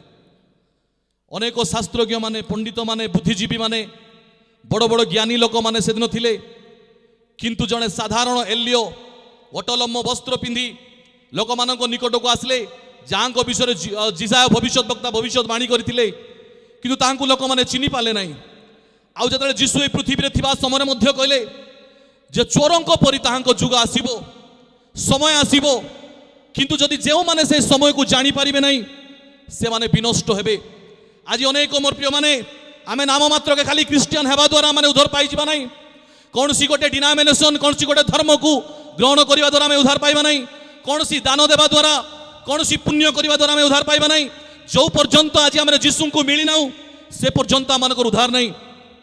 ଆଜି ଠିକ୍ ସେହିପରି ବାଇବେଲ ଲେଖା ଅଛି, ଅନ୍ତିମ ସମୟରେ ଏ ଭୂମିକୁ ଯେତେବେଳେ ପ୍ରଭୁ ଜଳେଇବା ପୂର୍ବରୁ, ଭୂମି ଯେତେବେଳେ ତୁନ୍ଦୁରି ପରି ପୃଥିବୀକୁ ଜଳେଇବେ, ଏଥି ପୂର୍ବରୁ ମଧ୍ୟ ପ୍ରଭୁ ତାଙ୍କ ଭବିଷ୍ୟତ ବକ୍ତା ଏଲିଓଙ୍କୁ ପଠେଇବେ। ଯେପରି ଜହନ ମଧ୍ୟ ଜଣେ ଏଲିଓ ଥିଲେ, ତାଙ୍କୁ ଲୋକମାନେ ଚିହ୍ନି ପାରିଲେ ନାହିଁ, ଏହି ଅନ୍ତିମ ସମୟରେ ମଧ୍ୟ ଜଣେ ଏଲିଓଙ୍କୁ ପଠେଇବେ। ଯେଉଁମାନେ ତାଙ୍କୁ ଚିହ୍ନିବେ ନାହିଁ, ସେମାନେ ବିନଷ୍ଟ ହେବାର ସମ୍ଭାବନା ଅଛି। ପ୍ରଭୁଙ୍କ ଦାସ ଦେଖାଉଥିଲେ ଯେ ମହାନ ବିଶ୍ୱ ଅନେକ ଲୋକମାନେ ସେଦିନ ଯେଉଁମାନେ ଚିହ୍ନିଲେ ନାହିଁ ସେମାନେ ସେନ ବିନଷ୍ଟ ହେଲେ, ଯଦ୍ୱାରା ରୋମାନ ଶାସକଙ୍କ ଦ୍ୱାରା ସେଦିନ ଜେରୁସାଲାମରେ ଅନେକ ଲୋକମାନେ ବିନଷ୍ଟ ହେଲେ। ଆଉ ସେମାନଙ୍କ ରକ୍ତ ଆଣ୍ଠୁ ପର୍ଯ୍ୟନ୍ତ ଆସିଲା। ଚାରିପଟ ଘେରେଇକି ଜିହୁଦୀ ମାନଙ୍କୁ ମାରିଲେ। ଜିହୁଦୀ ମାନଙ୍କ ମଧ୍ୟରେ ଯୀଶୁ ଥିଲେ, ସେ ଯୀଶୁଙ୍କୁ ସେମାନେ ଚିହ୍ନି ପାରିଲେ ନାହିଁ। ଯୋଉ ବାକ୍ୟକୁ ସେମାନେ ଅଧ୍ୟୟନ କରୁଥିଲେ ସେ ବାକ୍ୟ ସେମାନଙ୍କ ମଧ୍ୟରେ ଦେହଧାରୀ ହେଇଥିଲେ, ତାହାଙ୍କୁ ଲୋକମାନେ ଚିହ୍ନିଲେ ନାହିଁ। ଆଜି ମଧ୍ୟ ଖ୍ରୀଷ୍ଟିଆନ ଆଜି ଅପେକ୍ଷା କରିଛି ଯୀଶୁଖ୍ରୀଷ୍ଟଙ୍କର ଆଗମନ ହେବ। ଯଦି ଯୀଶୁଖ୍ରୀଷ୍ଟ ଆସି ଯାଇଥିବେ, ଯୀଶୁଖ୍ରୀଷ୍ଟ ଯଦି ଆସିଯିବେ, ତଥାପି ଲୋକମାନେ ଚିହ୍ନି ପାରିବେ ନାହିଁ। କାରଣ ଅନେକ ଲୋକମାନେ ନିଜ ନିଜ ମତ, ନିଜ ନିଜ ଜ୍ଞାନରେ, ନିଜ ନିଜ ବୁଦ୍ଧିରେ ଅନ୍ଧ ହୋଇ ଦ୍ୱିତୀୟ ଆଗମନ ଯୀଶୁଖ୍ରୀଷ୍ଟଙ୍କୁ ଯଦି ଚିହ୍ନିବେ ନାହିଁ ତାହେଲେ ବିନଷ୍ଟ ହେବେ। ମୋର ପ୍ରିୟ ଭାଇ ଭଉଣୀ, ଆଜିର ବାକ୍ୟ ଅନୁସାରେ ଯଦି ଆମେ ଦେଖିବୁ କ'ଣ ପ୍ରଭୁ ଯୀଶୁଖ୍ରୀଷ୍ଟଙ୍କର ବାକ୍ୟ ଆଜି ସଫଳ ହେଇଛି, କ'ଣ ପ୍ରଭୁ ଯୀଶୁଖ୍ରୀଷ୍ଟଙ୍କର ଆଗମନ ଯୀଶୁଖ୍ରୀଷ୍ଟଙ୍କର ଆଗମନ ନିକଟତର ଅଟେ, ତାକୁ ଆମେ ପରୀକ୍ଷା କରୁ, ଦେଖୁ, ତେବେ ପ୍ରଭୁ ଆମମାନଙ୍କୁ ନିଶ୍ଚିତ ଭାବରେ ଯଦି ଯୀଶୁଖ୍ରୀଷ୍ଟଙ୍କୁ ଆମେ ପାଇଯିବା ତେବେ ଆମେ ଉଦ୍ଧାର ପ୍ରାପ୍ତ ହୋଇପାରିବା। ଯଦି ଯୀଶୁଖ୍ରୀଷ୍ଟଙ୍କୁ ଆମେ ଏହି ସମୟରେ ଯଦି ପ୍ରାପ୍ତ ନ ହେବୁ ତାହେଲେ ଆମମାନଙ୍କର ବିନଷ୍ଟ ଅଛି। କ'ଣ ଆଜି ଆମେ ଯୀଶୁଖ୍ରୀଷ୍ଟଙ୍କୁ ଆମେ ଖୋଜୁଛୁ କି ଆମମାନଙ୍କର ଜ୍ଞାନରେ, ଆମମାନଙ୍କ ବୁଦ୍ଧିରେ, କି ଆମମାନଙ୍କର ନିଜର ସୋଚ ବିଚାରରେ ଆମେ କୌଣସି ଗୋଟେ ଧର୍ମକୁ ଧରିକି ଏମିତି ପଡ଼ି ରହିଥିବା? ନୁହଁ, ତା କେବେ ନ ହେଉ। ଆମେ ପ୍ରଭୁ ଯୀଶୁଖ୍ରୀଷ୍ଟଙ୍କୁ ଖୋଜିବା ନିତାନ୍ତ ଆବଶ୍ୟକ ଅଟେ। କ'ଣ ପ୍ରଭୁ ଯୀଶୁଖ୍ରୀଷ୍ଟ ଆମମାନଙ୍କ ମଧ୍ୟରେ, ଆମମାନଙ୍କ ସହିତ ଆଜି ଏ ଗ୍ରାମରେ ଆଜି ବାକ୍ୟ ରୂପରେ ଆମମାନଙ୍କ ସହିତ ପ୍ରକାଶ କରୁଛନ୍ତି? ଯଦି ଏ ବିଷୟକୁ ଆମେ ବୁଝି ନ ପାରିବା, ଚିହ୍ନି ନ ପାରିବା, ତାଙ୍କୁ ଆମେ ଗ୍ରହଣ ନ କରିବା, ତେବେ ନିଶ୍ଚିତ ସେଦିନ ଜିହୁଦା ପ୍ରଦେଶ ଜେରୁସାଲାମରେ ଯେପରି ଶୋକରେ ଛୋଟ ଛୋଟ ପିଲାମାନଙ୍କୁ ମାରି ଦିଆଗଲା, ଗର୍ଭବତୀ ମା ମାନଙ୍କୁ କାଟି ଦିଆଗଲା, ଅନେକ ଲୋକମାନଙ୍କୁ ଚାରିପଟ ବନ୍ଦୀ କରି ସେମାନଙ୍କୁ ମାରିଦେଲେ, ଠିକ ସେହିପରି ମହା ବିପଦ ଆସୁଅଛି, ମହା ସଙ୍କଟ ଆସୁଅଛି, ଖ୍ରୀଷ୍ଟିଆନ ମାନଙ୍କ ନିକଟକୁ ଆସୁଅଛି। ନାମ ମାତ୍ରକେ ଖ୍ରୀଷ୍ଟିଆନ ହେବା ଦ୍ୱାରା ଆମେ ଉଦ୍ଧାର ପାଇବା ନାହିଁ, ତାଙ୍କୁ ଆମେ ଧରିବାକୁ ପଡ଼ିବ, ତାଙ୍କୁ ଆମେ ପ୍ରାପ୍ତ ହେବାକୁ ପଡ଼ିବ, ଯଦ୍ୱାରା ଆମେ ଉଦ୍ଧାର ପ୍ରାପ୍ତ ହେଇପାରିବା। ପ୍ରେଜ୍ ଦ ଲର୍ଡ। ପ୍ରଭୁଙ୍କ ନାମ ଧନ୍ୟବାଦ ହଉ। ଆସ ଆମେ ସମସ୍ତେ ଠିଆ ହେଇଯାଉ, ପ୍ରଭୁଙ୍କ ଠାରେ ଆମେ ନିଜକୁ ସମର୍ପଣ କରୁ, ପ୍ରଭୁଙ୍କ ଠାରେ ଆମେ ନିଜକୁ ରଖୁ। এই বাক্য অনুসারে কোন আমানক জীবন আমি নিজକୁ ତୋଲିକି ଦେଖିବା, ପ୍ରଭୁଙ୍କ ଠାରେ ଆମେ ନିଜକୁ ସମର୍ପଣ କରୁ। ଆଉ ଆମେ ପ୍ରଭୁଙ୍କୁ ପ୍ରାପ୍ତ ହେବା। କାରଣ ସକାଳ ସମୟରେ ଆମେ ଯେଉଁ ସମୟକୁ ବିଷୟକୁ ଦେଖିଲୁ, ସନ୍ଧ୍ୟା ସମୟରେ ମଧ୍ୟ ନିଶ୍ଚିତ ଆମେ ଆହୁରି କିଛି ବିଷୟକୁ ଦେଖିବା ପାଇଁ ଯାଉଛୁ। ମୁଁ ଅନୁରୋଧ କରେ ଯେତେ ଭାଇ ଭଉଣୀ ଆସିଛନ୍ତି ଏ ବାକ୍ୟକୁ ଆପଣମାନେ ଛାଡ଼ନ୍ତୁ ନାହିଁ। ଏ ଆପଣଙ୍କ ଗ୍ରାମକୁ, ଆପଣଙ୍କ ଗୃହକୁ, ଆପଣଙ୍କ ନିକଟକୁ ଅନୁଗ୍ରହର ବାକ୍ୟ ଆସିଛି, ୟାକୁ ଆପଣମାନେ ଧରନ୍ତୁ। ପ୍ରଭୁ ଆପଣଙ୍କ ଜୀବନରେ ବହୁଳ ଆଶୀର୍ବାଦ କରିବେ। ପ୍ରେଜ୍ ଲର୍ଡ। ପ୍ରଭୁ ନାମ ଧନ୍ୟବାଦ ହଉ। ଏତେବେଳେ ଆମମାନଙ୍କ ମଧ୍ୟରେ ପାଷ୍ଟର ନାମ ଭାଇ ଅଛନ୍ତି, ନାମଗାରୁ ଅଛନ୍ତି, ପ୍ରାର୍ଥନା କରିବେ। ଆଗକୁ ମାଥି ଭାଇ ମଧ୍ୟ ଆସିବେ ତାଙ୍କ ପ୍ରାର୍ଥନାର ଅନୁବାଦ କରିବା ପାଇଁ।